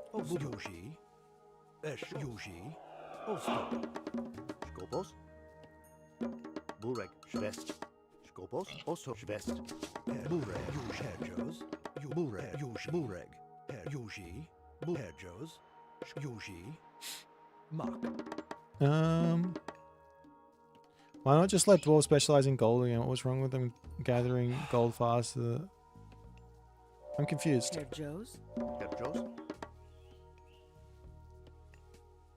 I'm not exactly sure what you mean by that. Maybe you were responding to something. I don't know what it was. Sorry, Squabber. I missed that one. So we are on the map King of the Hill here, which is somewhat interesting.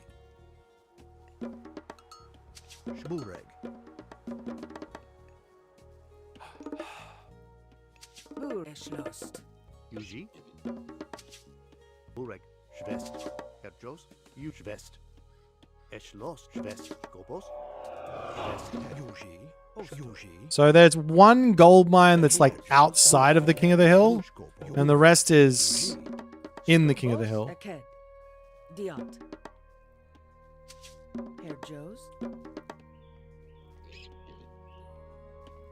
I think I can heroize this one too. We get the advance in? Hope so. I really like this build. I think this build is super flexible.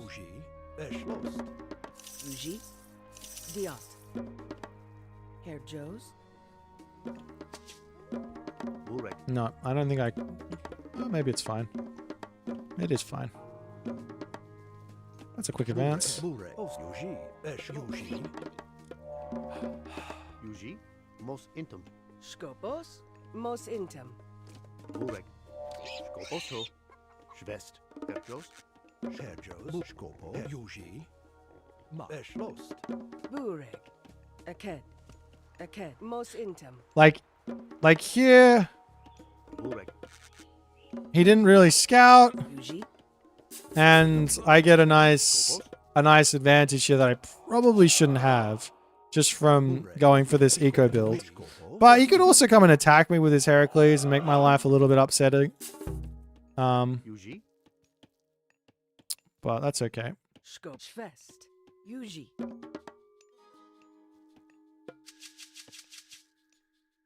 That's the Heracles coming in as well. Eked. Eked. Skopos. Burek. Eked. Diat. Yuji. Eked. Eked. Burek.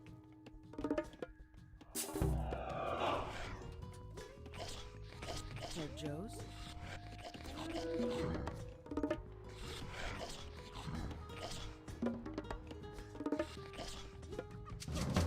Herjos. Mak.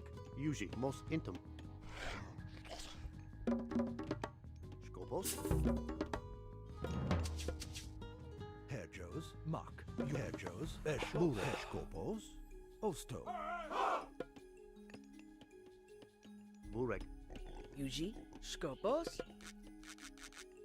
Uji. Burmak. Where's my food at there? Yuji. Ma Yuji. Eshma Yuji. Eshlost. Ma Eshuji. Ma Bur Eshuji. Herjos. Aked. Mos intum. Skopos. Herjos. Eshlost. Also. Mos intum. Ma Eshuji. Eshma Eshlost. Ma Eshlost. Yuji. Dilis et porofras. Gopo Yuji. Ma Eshlost. Yuji. Yuji. Yuji. Ma et porofras. Burek. Dilis moke. Gopo Ma Yuji. Eshma Eshma Eshma Eshma Yuji. Eshlost. Burek. Ma Yuji. Burek. Ma Yuji. Skovolia. Ma Herjo. Eshlost. Mak. Yuma Eshos Eshlost. Yuji. Mak. Yuma Os Eshlost. Also. Burek. Mak. Vayen. Okay. We're okay. Skopos, Yuji, Schmack. Yuji, Schloss. Burek, Yuji, Mack. Herr Josi, Yuji, Schluss, Mack. Yuji, Mack. Burek, Yuji. Mack, Schloss. Mack, Yuji, Mack, Schloss. Yuji, Mack. Yuji, Schloss.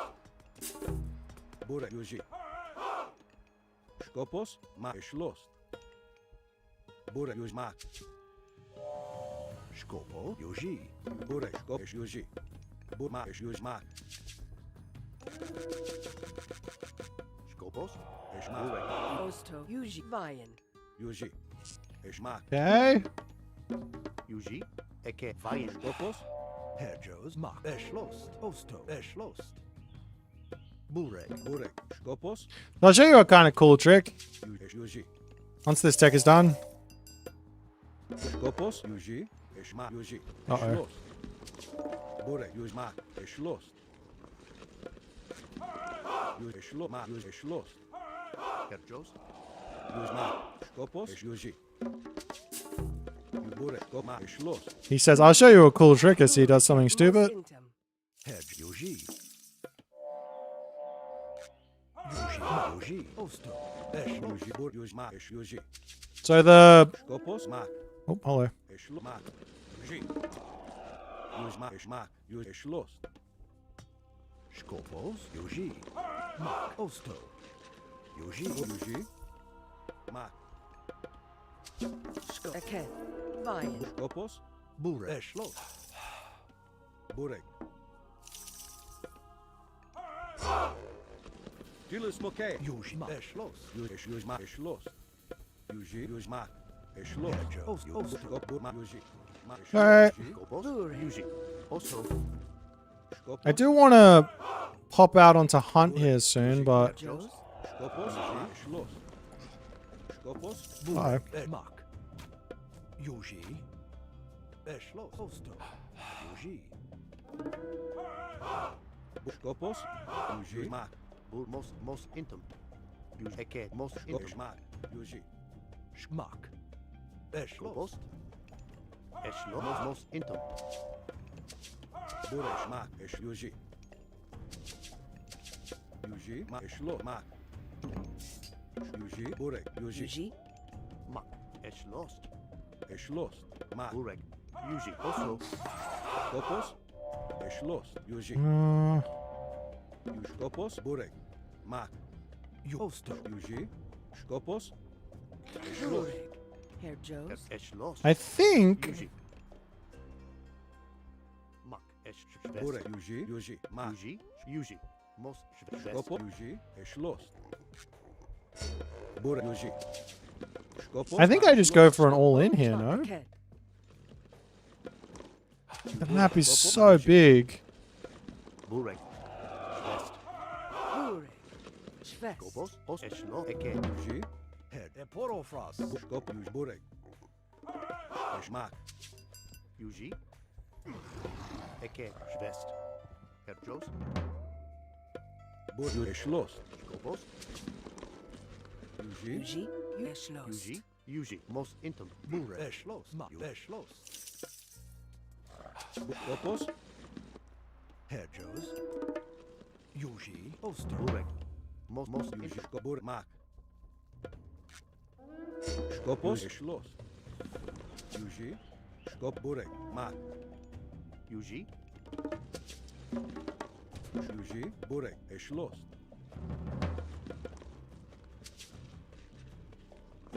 Herr Aket. Eke. Burek. Yuji. I need, Skop. Yuji. Mack. I need more oracles. Mack. Skopos. Eke. Dia. Herr Joes. Mack. Most Skopos. Buos Schwest. Burek. Schwest. Yuji. Schloss. I think that might do for the Yuji. Burek. thingamajiggies. And we'll send... Skopos. Mack. Mack. Burek. Yuji. Herr Joes. Osto. Burek. Skopos. Schloss. Yuji. Yuji. Burek. Eke. Yuji. Aket. Skopos. Eke. Herr Joes. Mos intum. Dia. Skop Yuji, Eshma Yuji, Burek. Eshlos. Schwest. Burek, Dilis Moke, Burek. Yuma os aked. Yuji. Burek, Dilis Moke, Okay. Yuji. Skopos, Eporo, Yuji. Burek, Ma. Yuji, Yuma, Eshlo, Yuji. Skopos, Burek, Dilis Moke, Yuji. Yuji aked. Yuji. Burek. Skop Yuji. Yuji. Burek Yuji. Yuzma Yuji. Eporo Fras. Yuji. Skopos.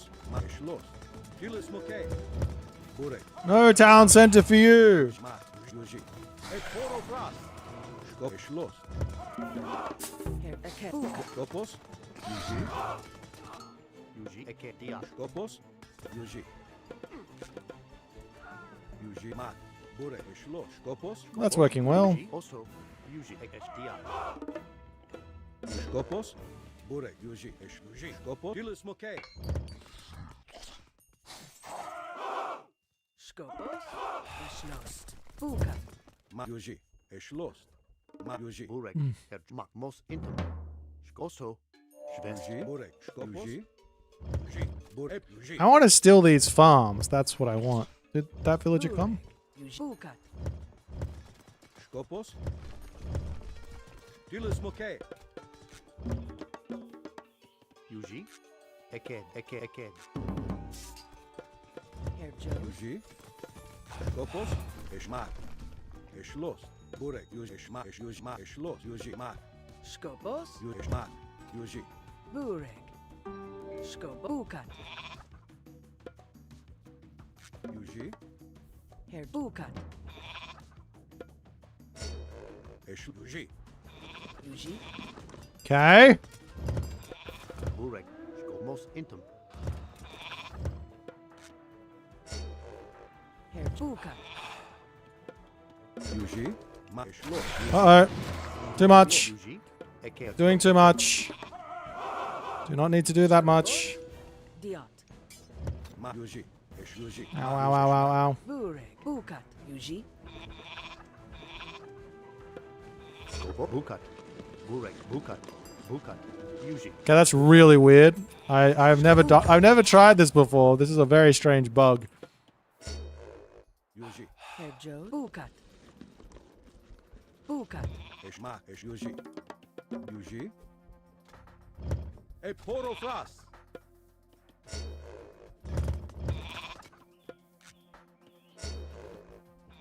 Burek. Bukat.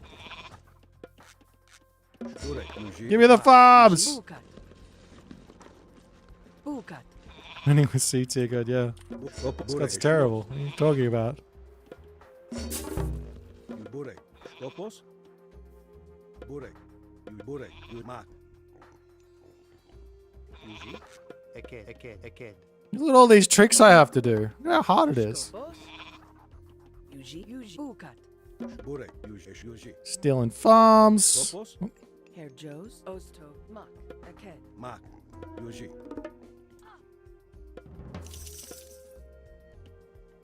Burek. Bukat. Yuji. Skopos. Ishlos. Get back here! Yuji. Her Jos. Diot. Bu. Aked.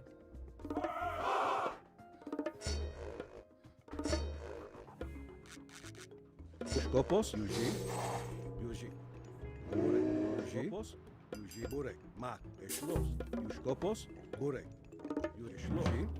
Burek. Yuji. Ma. Burek. Skopos. Yuji. Also. Esh. Yuji. Mos. Bukat. Yuji. Yuji. Get back here! Skopos. Eked. Dia. Skopos. Eporo Fras. Ishlos. Yuji. Ma. Ma. Ishma. Yuji. Ma. Ishma. Yuji. Ishlos. Ma. Ish. Yuji. Ishma. Ishlos. Yuji. Ma. Burek. Ishma. Skopos. Esh. Yuji. Mos intam. Herr Bukat. Skopos. Yuji Schloss.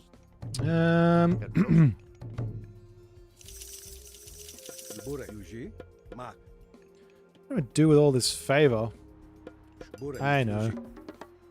I need to do this though. Skopos Mak Yuji.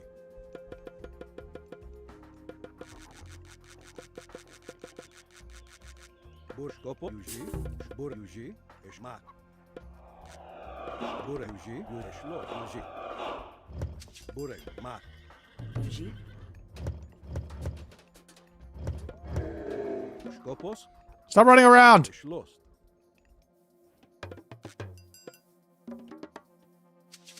Bure.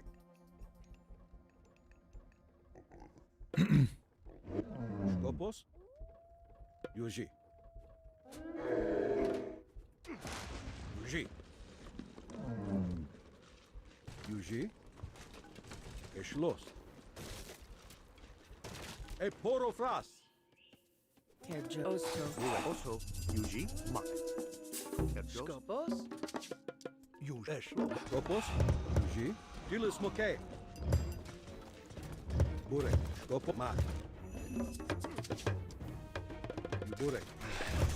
Skopos. E dilis moke. Schloss. Yuji. Skopos. Yuji.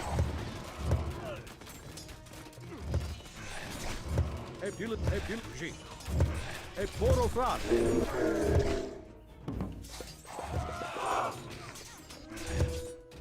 Okay? Burek. Burek. Aked. Skopos. Mak. Burek. Kill everything! Yuji.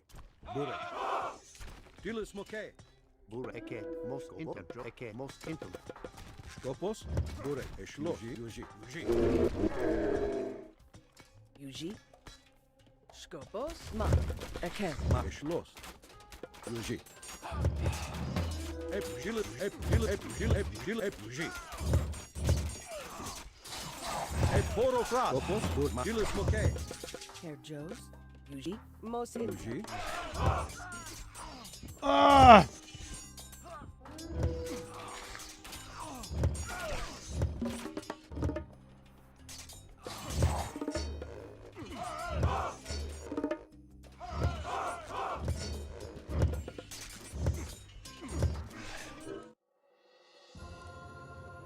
GG. This is a really weird one. Super big map with the hunt really far away. I think this will be super interesting.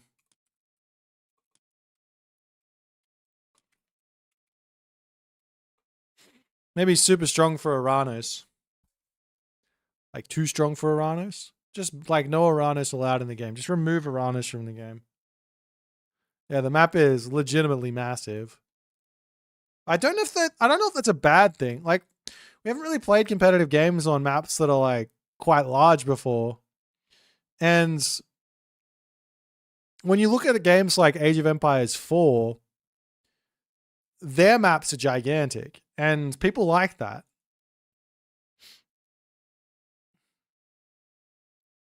Isn't this a much bigger gold rush?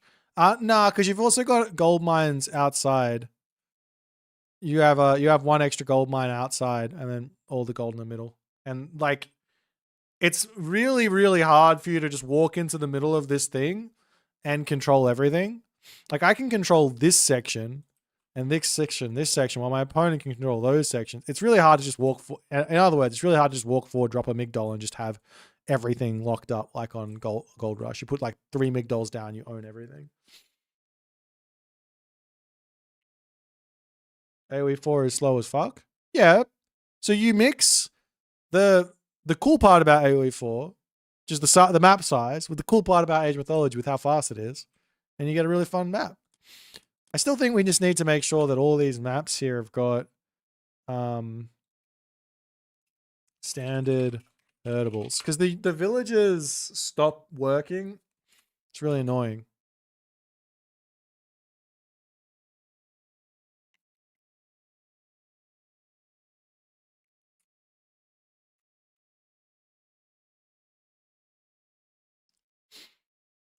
Yeah, well, this is from Age of Empires 4, but Al made some of these, yeah. We're gonna do another one next on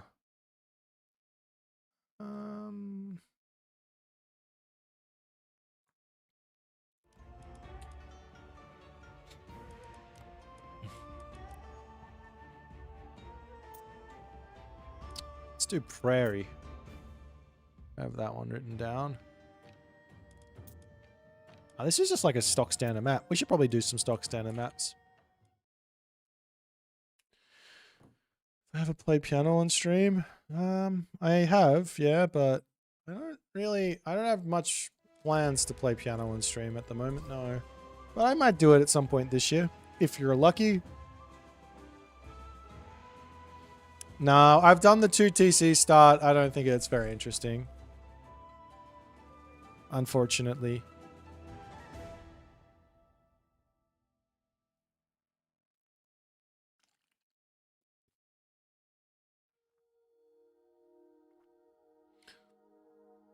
Yeah, we stole some farms. We stole some farms in that last game. That's what makes Kronos S tier. I didn't work it out. I need to change my tier list now.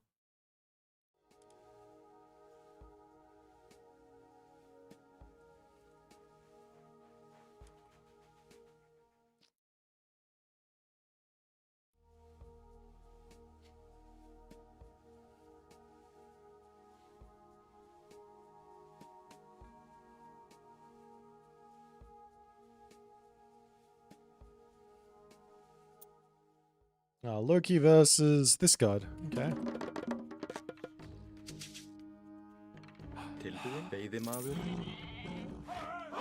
Hver já, veiðimaður. Ég vil. Samþykkt. Skipan. Já, satt. Ég vil. Veiðimaður. Skipa samþykkt. Já. Veiðimaður. Hver það satt? Já. Ég vil. I have no idea what this map looks like. Já. Ég vil. Ég vil. Já. So I have to scout everything. Já. Yuck. Ég vil. Já. So no back. Já. So it's tiny bits of forest all over the place is the sort of idea, I think. But I've got no idea where my gold spawns are. Hver það? Skipan. Ég vil. So it makes life hard. Also, Rhino start is interesting. That's nice. There's also Gazelle in my main base, which is also interesting. I don't know if that's every time. I don't think that's a terrible idea.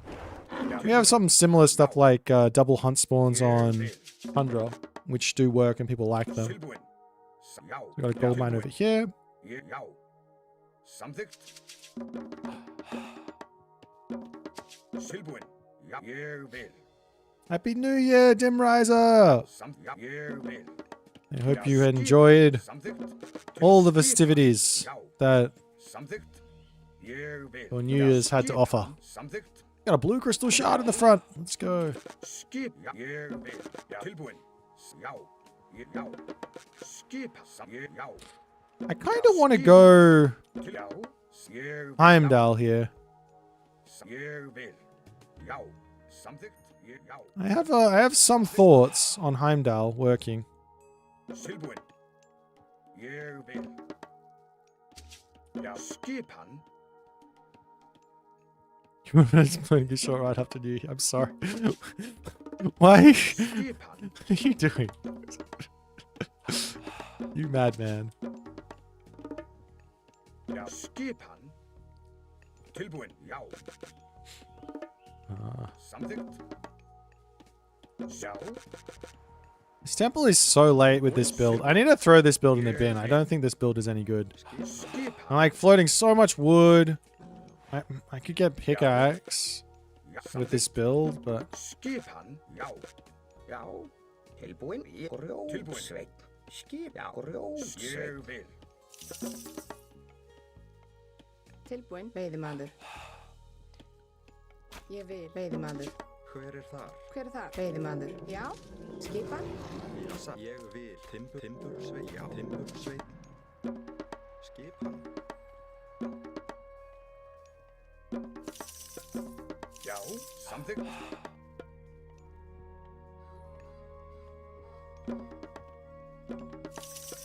Já. Ég vil.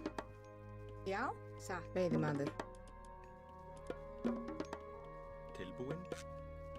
Yeah, Heimdall makes some sense, I guess. Hver satt? Veiðimaður.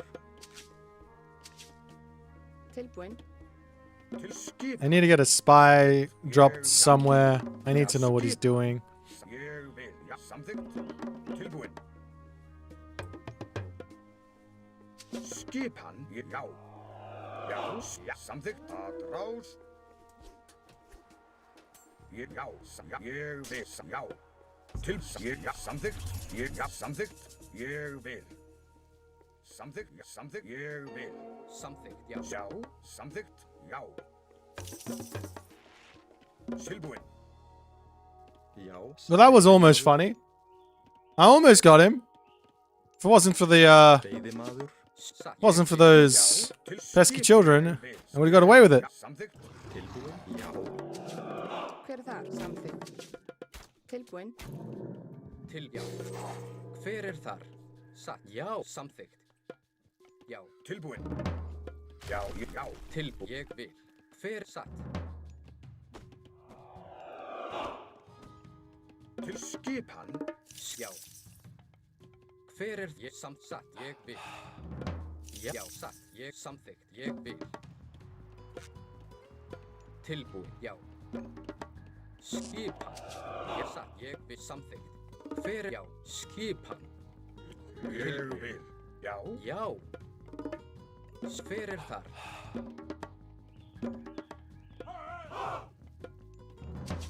Tilbúin. Tilbúin. Ég vil. Samþykkt. Ég vil. Samþykkt. Skipan. Já, ég vil. Skipan. Já, já. Ég vil. Til hver er það? Skipan. Já, samþykkt. Ég vil. Til samþykkt. Satt. Já, já. Okay. Hver er þar? Já, ég vil. Samþykkt. Já. Tilbúin. Já. Tilbúin. Já, ég vil. Skip. Já, já. Samþykkt. Ég vil. Já. Til hver er það? Ég satt. Já. Já. Já. Tilbúin. Samþykkt. Ég samþykkt. Já, já. Ég vil. Skipan. Samþykkt Já, skipan. satt. Hver er þar? Já. Já. Samþykkt. Já. Ég satt. Já, já. Ég vil. Satt. Samþykkt. Ég já. Samþykkt. Tilbúin. Ég vil. Já. Samþykkt. Satt. Já. Hver er Tilbúin. þar? Tilbúin. Já. Samþykkt. Tilbúin. Ég vil. Já. Skipan. Ég vil. Já. Hver já. Ég skipa til ég vil. Samþykkt. Hver samþykkt? Já. Satt. Hver já. Samþykkt. Tilbúin. Samþykkt. Til satt. Já. Hver já. Ég vil. Satt. Tilbúin. Já. Ég vil. Skip hver já. Samþykkt. Tilbúin. Já. Ég vil. Satt. Já. Hver satt? Ég vil. Skip samþykkt. Já. Já. Satt. Til satt. Ég vil. Hver er það satt? Skipan. Ég vil. Satt. Samþykkt. Já.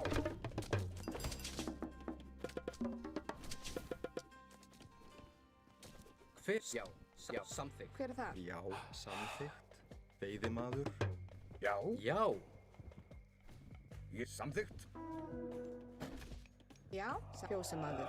Ég satt. Tilbúin. Fjósamaður. Satt. Ég vil. Fjósa. Ég satt. Ég satt. This is so annoying. Já. Ég vil. Satt. Tilbúin. Til já. Já. These fucking flying things. Tilbúin. Ég satt. Hver er þar? Ég satt. Tilbúin. Skip já. Samþykkt. Ég vil. Ég satt. Skip já. Satt. Hver er það? Samþykkt. Tilbúin. Ég vil. Satt. Já. Ég vil. Tilbúin. Já. Já. Samþykkt. Ég vil. Satt. Samþykkt. Hver er Tilbúin. það? Já. I think we're playing 1TC here. Já, satt. Ég já. Já, samþykkt. Skip satt. Já. Samþykkt. Já, ég vil. Já. Satt. Just don't know what he's doing. Já, samþykkt. Já. Samþykkt. Til já. Já. Hver er satt? Hver er þar? Skip. Hver er ég? Já, satt. Já, samþykkt. Tilbúin. Ég vil. Já. Já. Samþykkt. Tilbúin. Skip. Til ég. Já. Hver er satt?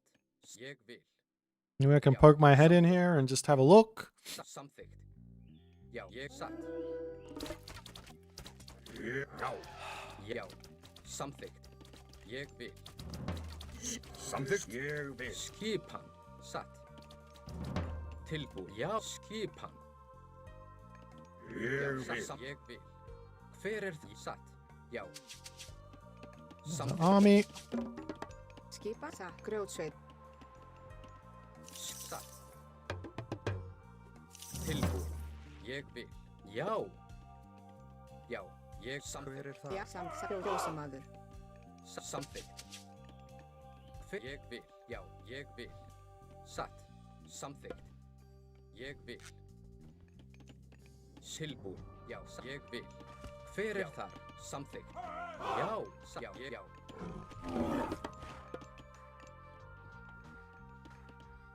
Já. Skip. Satt. Samþykkt. Já. Satt. Já, ég vil. Samþykkt. Samþykkt. Hver er þar? Tilbúin. Satt. Já. Já, satt. Ég vil. Samþykkt.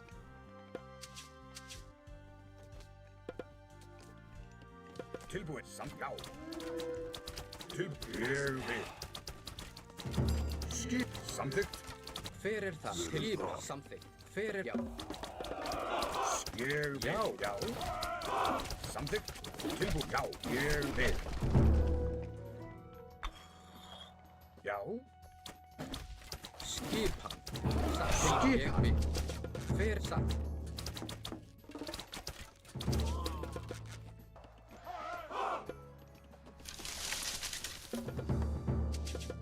Já, já, samþykkt, satt. Skipan. Tilbúin. Ég vil grjótsveit. Já.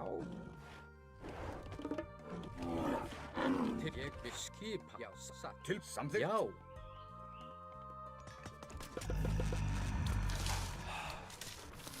Til hver That was er quick. Já, ég vil. Tilbúin. Hver satt? Skipan. Til ég vil. Samþykkt. Satt. Timbur. Já. Timbursveit. Já, skipan. Já, samþykkt. Tilbúin. Hver er það? Ég satt. Já. Tilbúin. Tilbúin. Ég vil. Ég satt. Still has this gold mine here. Hver er já, satt. Ég satt. Skip. Já, satt. Já, ég samþykkt. Skipan. Samþykkt, satt. Timbursveit. Tilbúin. Ég vil. Já. Skip. Já. Hver er það? Skipan. Samþykkt. Tilbúin. Skipan. Ég vil. Já. Skipan. Samþykkt. Já. Grjótsveit. Hver er þar? Skip. Já. Ég samþykkt. Satt. Já. Hver ég vil. Satt. Já. Skip. Já. Til samþykkt. Já. Ég samþykkt. Já. Tilbúin. Satt. Hver er já? Skip. Ég vil. Já. Ég vil. Já. Til ég samþykkt. Samþykkt. Já. Já. Ég vil. Já. Samþykkt. Já. Já. Ég vil. Til. Já. Satt. Samþykkt. Já. Hver er þar? Já. Ég samþykkt. Já. Samþykkt. Hver er þar? Já, samþykkt. Veiðimaður. Tilbúin. Já. Satt. Já. Ég vil. What Samþykkt. is out this way? Ég vil. Já. Já. Ég vil. Já. Samþykkt. Já. Ég vil. Samþykkt. Satt. Tilbúin. Já. Samþykkt. Já. Já. Ég samþykkt. Tilbúin.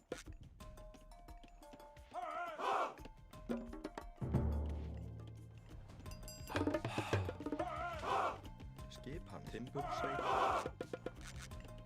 Já, já. Ég, já.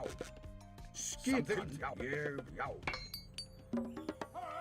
Til hver er það? Já, já. Ég vil.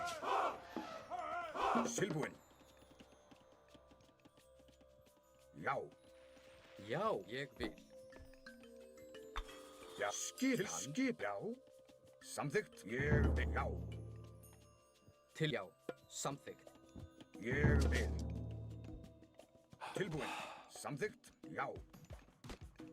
Ég, já. Samþykkt, já. Hver er það? Skipan, ég, já. Tilbúin. Samþykkt, já. Já. Til já, Skipan, ég vil. Til skipan, samþykkt, já. Ég vil. Samþykkt. Ég vil. tilbúin. Já, já, samþykkt. Já, tilbúin, já. Ég vil. Skipa. Tilbúin. Já, ég, já, samþykkt. Já, ég vil. Já, ég vil. Tilbúið satt. Samþykkt. Já, skipan.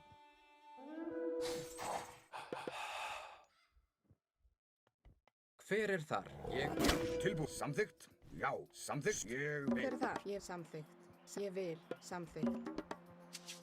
Hey. Já, tilbúin, samþykkt. Já, samþykkt. Ég vil. Ég, samþykkt. Ég samþykkt. Ég já, samsatt. Já, ég vil. Tilbúin, samþykkt. Ég vil. Rás. Hver já.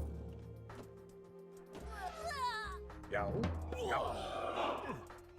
Skip. Já, samþykkt. Ég vil. Já. Tilbúin. Já, já, samþykkt. Skip. Til ég samþykkt satt. Til, já, ég vil. Skip ég vil. Já, samþykkt. Já. Tilbúin. Ég vil. Satt. Samþykkt. Já, já. Til, ég vil. Já, samþykkt. Já, ég samþykkt. Ég, já, samþykkt. Já, rás. Já.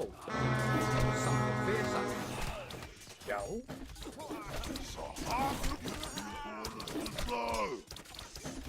Ég vil. Já, samþykkt. Skip. Já, tilbúin. Sækið fram. Já, til, já, samþykkt. Já, já, tilbúin. Já, tilbúin. Ég vil. Tilbúin. Já. Ah. Tilbúin, bíðum ég timbursveit, samsatt. Já. GG. This map is peak. I like this map. That was really fun. I had to think super differently here. I think it is a little bigger than normal as well. I think maybe that's like a theme with these maps. I don't know if that's a bad thing. Oh. These shouldn't be winnable. I mean, I'm ready for, I was ready for Mountain Giant spammage as well. And the Jotuns were coming. I was ready for Mountain Giant spammage as well. And the Jotuns were coming. Look at this bad boy. All that favor in the bank. I should have had those queued up. But you don't know. Like the favor just pops up when you take one fight.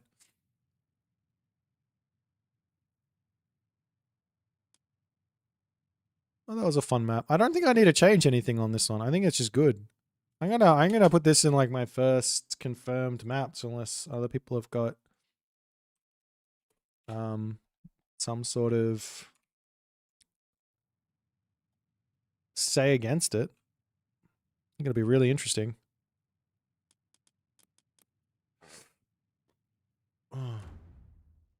No, the wood lines are good. That's the whole point. There's a whole bunch of tiny wood lines, which means it makes it a lot harder to defend your base. Because people can just, like, let me show you a normal map. Because it really, like, why is, okay. I'll unpack why I like the map, and then you can have a comment after that. Let me show you a normal map.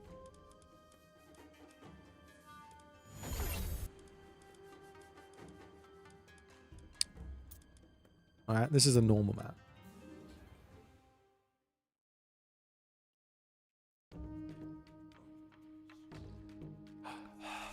I can put one wall from here to here, and the entirety of this side is now protected. I mean, of course, I have to put something like a house there, but the entirety of this side is protected, right? If we go back over onto Prairie,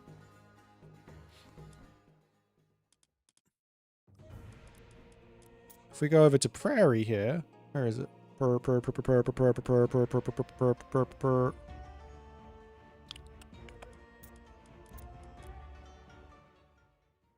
Is my map pool different? No, I've got a mod on. It's called Owl's Random Map Pool. Now all of a sudden, the wood situation, like, it's in abundance. There's plenty of wood. But if you want to wall something off, you got to put a lot of effort in. Bam, bam, bam, to like lock me off. Otherwise, I'll just sneak through and I'm in your base. It's also quite large. And this will be a really fun raiding map, which is what I want to give the players, because they always complain that they can't raid.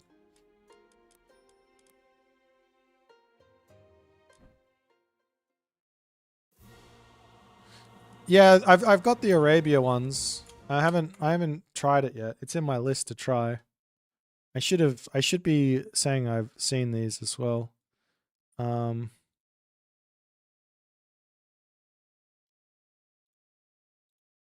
That's okay.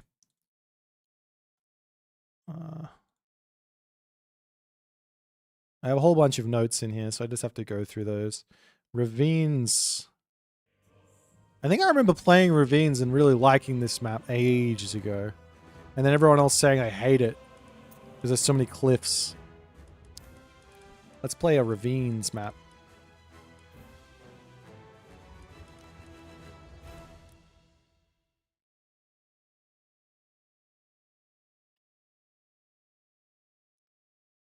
Oh, you want to see the Arabia? I'll do an Arabia soon. Maybe we'll do Ravines and then I'll do an Arabia.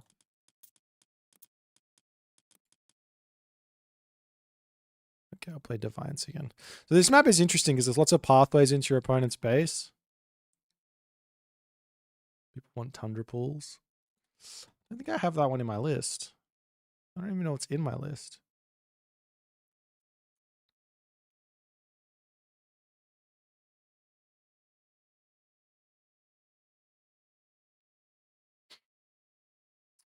We got Kronos against this.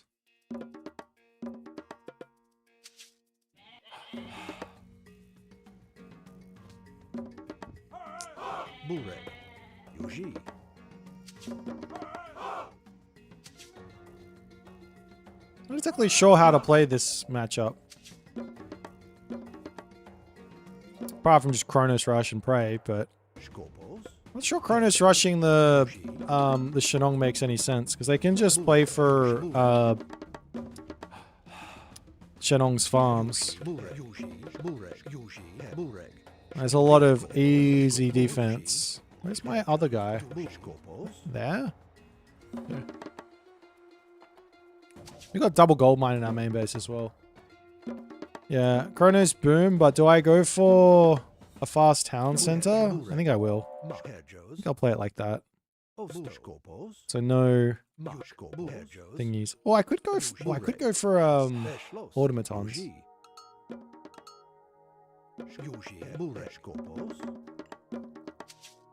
Skopos, Akadiot. So we got food here. I think we'll be happy with this one.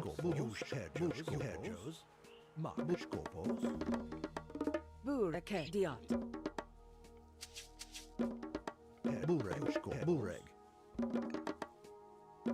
Oh, I have more resources. What the hell?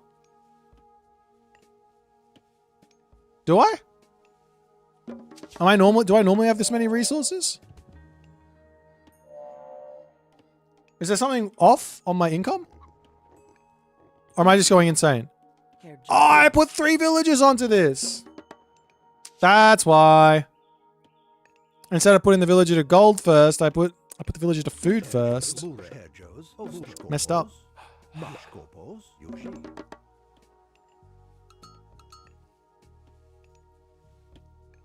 Skopos, Yuji. Aked. Diot. Burek. Yuji. Hedgehos. Hedgehos. Yuji. Yuji. Mark. Scope. Eschlost.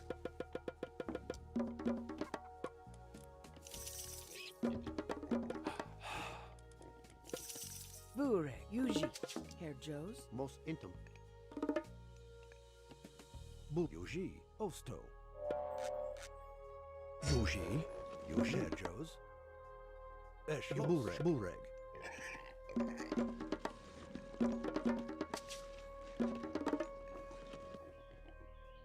Hedgehos. Mark. Yuji. Eschlost. Skos. Yuji. Osto. Mark. Yuji. Burek. Eschlost. Osto. Yuji. Mark. Burek. Yuji. Burek. Eschlost. Skopos. Osto. Yuji.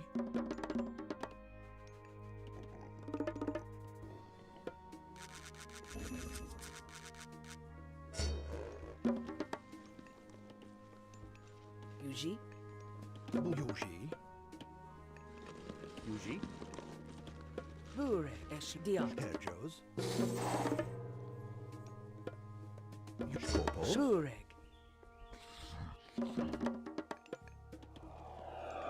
Herjos. Skopos. Yuji. Herjos.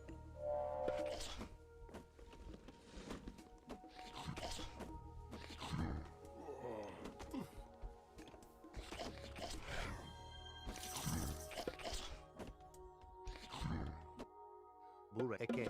Yuji.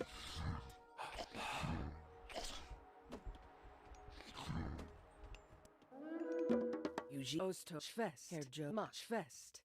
Scopo. Aked.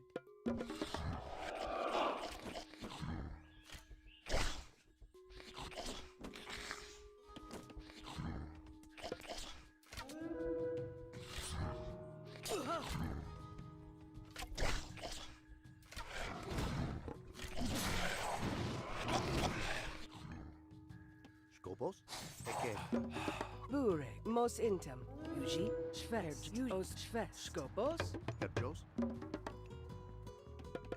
Burek. Eke. Yuji. Mark. Hedgehos. Skopos. Yuji. Eke. Burek. Aked. Shvest.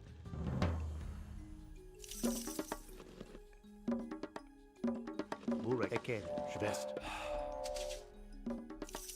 Yuji. Eschloss. Yuji. Bumak. Osto.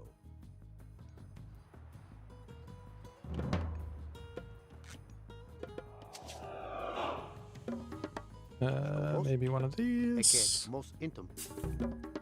Yuji. Mos intem. Herjo. Diot. Yuji. Mark. Skopos. Eschloss. Yuji. Scopos. Yuji. Yuji. Mark. Yuji. Mark. Yuji. Mark. Eschloss. Burek. Voliant. Shvest. Burek. Mark. Scop. Aked. Aked. Shvest. Hedgehos.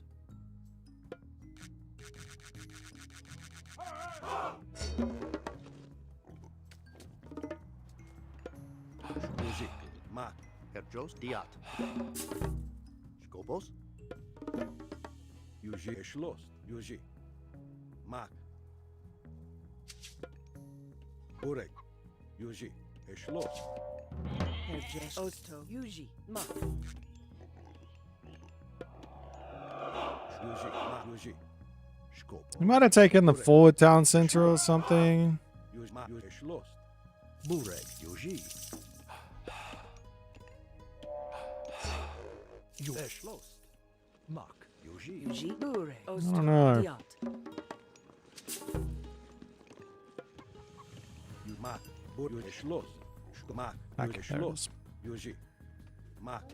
Yuji. Okay, so now we go heroic age, I think, is the best move. Herjos. Burek.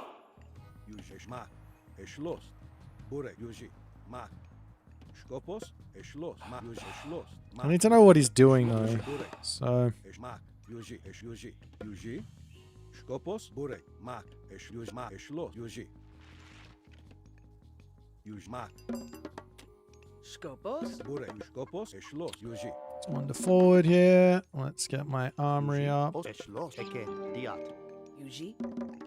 Yuj, burek, yuji. Skopos, Buresh diat. bu yuji. Herjos. Os mos intem. Skopos, yuji, mak, eşlos, mak, yuji, eşlos. If there's anywhere to raid over here. Herjo. Osto. Mos intem. Burek, skopos, eş yuji. Eşlos. Mak, Just got yuji. fire archers Mak, coming. yuji. Eşlos, mak, eş yuji, eş mak, yuji, eşlos, yuji. E porofras, dil yuji.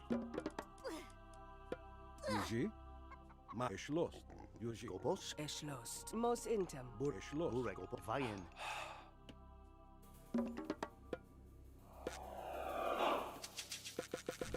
Skopos, burek, mak, eşlos, yuji. Eşlos. Just need a little bit more oracle in. I definitely do not need this much on this. Herjos. Yuji. Mak. Skopos, yuji, mak, eş, eş, mak. Yuji, eşlos. Mak. Burek. Yuji. Skopos, e porofras. Get back here, you slimy. And if this was Oranos, this villager would be dead. Guaranteed. Burek, yuji, mak. Yeah, if I was Oranos, dead villager. Without a doubt. Her. Osto. Eşlos. Mak. Yuji. Mak. Bureg. Skop. Eke diat. Yuji. Yuji. Eke diat. Yuji, Wait, you didn't mak. run? Eş, yuji, mak, yuji. Herjos. I think I expand out a different... Burek. Diat. Skopos. Esh osmak. Eke diat.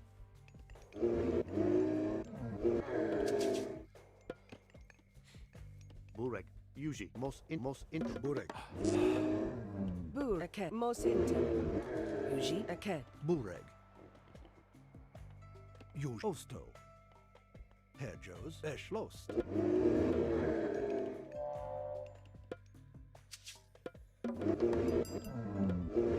Eş, yuji, mak. Herjos. Skop. Yuji.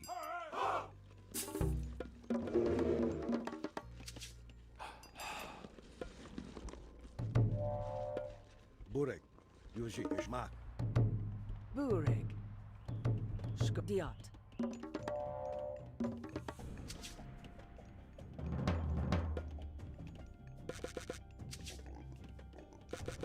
Her. Eke. Vayen. Yuji, eşlos. Okay. Actually, I don't want this just yet. I want to get this bloody Bureg. thingamabobby. Osto. Okay, we're just getting upgrades. I don't really know what I'm doing, but I'm just going to get upgrades. Eke. Yuji, eşlos. Burek. Yuji, mak, yuji. Skopos, burek. Eke. Vayen. Bur. Eke. Mos intem. Mos intem. Skop. Mos intem. Eş, yuji, mak. Eşlos. That's scary, isn't it? I need...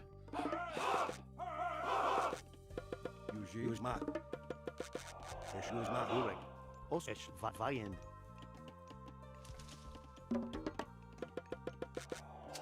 Burek, yuji. Skopos, Yuji. Eke. Mos intem. eş, yuji, yuji. I still haven't gotten my bloody thing in just yet. It's making me... Mak, yuji, eşlos. Yuji, yuji, mak. Eşlos. Yuji. Okay. Eşlos, mak, yuji. Eke. Vayen. Herjos. Yuji. Yuji. Eke. Diat. Bureg. Skop, yuji. Eşlos. Yuji. Herjos. Eshlo. Yuji. Mak. Bureg. Yuji. Ost diot.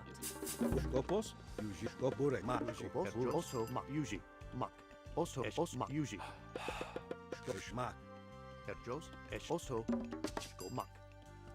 Yuji, Yuji, Yuji, Herjo. Eshlo. Yuma. Osto. Skopure, Yuji, Bure, Skop, Eshlost, Burek, Skopos. Bure. Eke. Yuji. Skopos, Eken, Bure. Eke. Eke. Yuji, Mak, Eshlost, Herjo. Eke. Diot. Herjos, Yuji, Bure, Yuji, Eshlost, Skopos, Mak, Eshlost, Skopos. Yuji. Burek. Yuji, Yuji, Yuji. Eshlost. Eke. Eshlost, Herjos. Eke. Sko, Eke, Dia, Yuji, Skopos, Mak,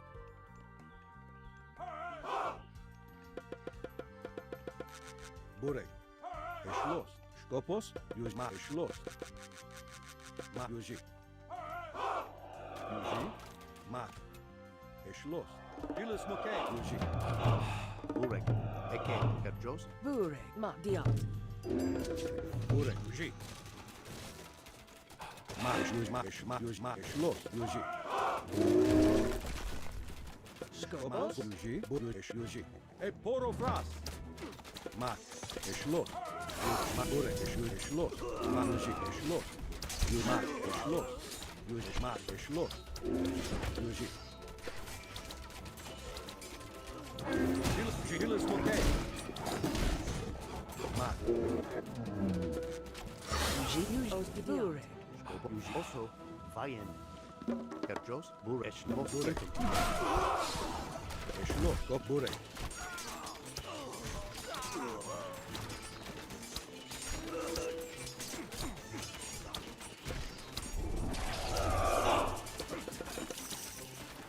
E Poro Fras, Moke, Yuji, Herjos. Skopos. Yuji. Diot. Herjos. Burek. Herjos. Skopos. Yuji. Herjos. Burek. Ma.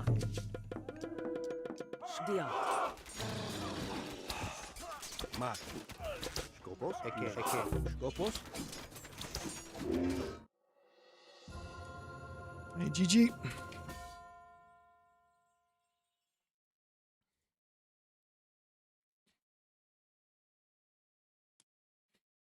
I got him.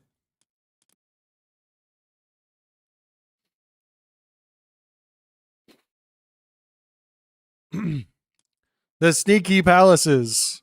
One on the low ground, one on the high ground. I think if he played for the back town center, I think that might have been more interesting. This is one of the few matchups where Cronus and Gaia feel a lot better than Aranos. I don't think you ever get up a town center here if the way that Defiance played it.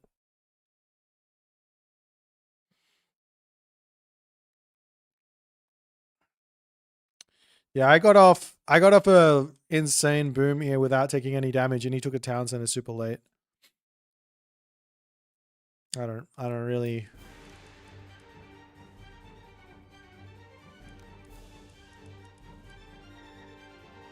Like, I'm 5-minute town center and he has a 7-minute one.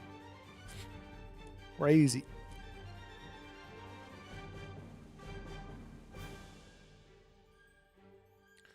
This map looks like OG Anatolia? In what way? I don't know if I like the map. I don't know if I mind. I don't know. I feel like it's... In this specific situation, I'm playing a verse very, very turtley Civ, so you kind of lose a lot. Like, I could have gone for a Chronos Rush. Maybe that would have changed how the game plays. Bure,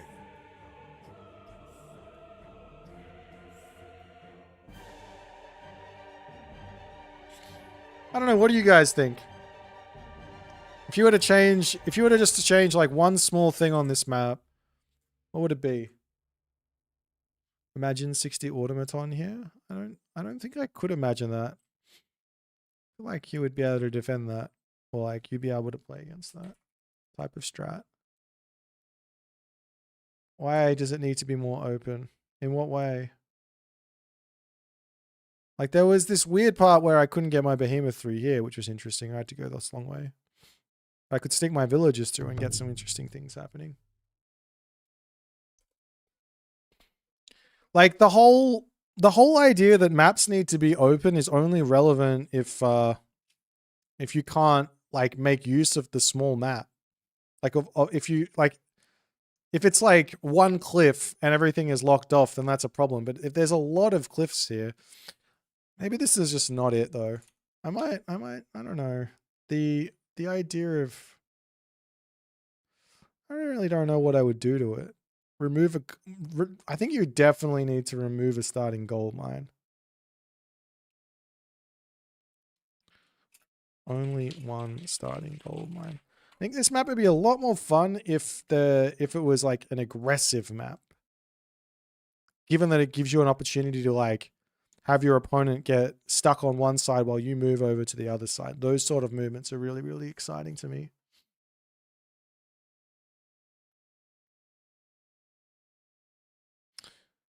It could be too cliffy. But guys, I gotta finish up for today. Tomorrow I'll be back on for the full time, but I've gotta head off. We'll do some more map exploration tomorrow. I'm gonna send y'all over to Eyes Machine, and I'll see y'all a little later. Think about Gemini. I don't know what that map is. Is that the double town center one? If it is, then no. No, that's a bad idea. That's what I think. I'll see you guys later. Bye.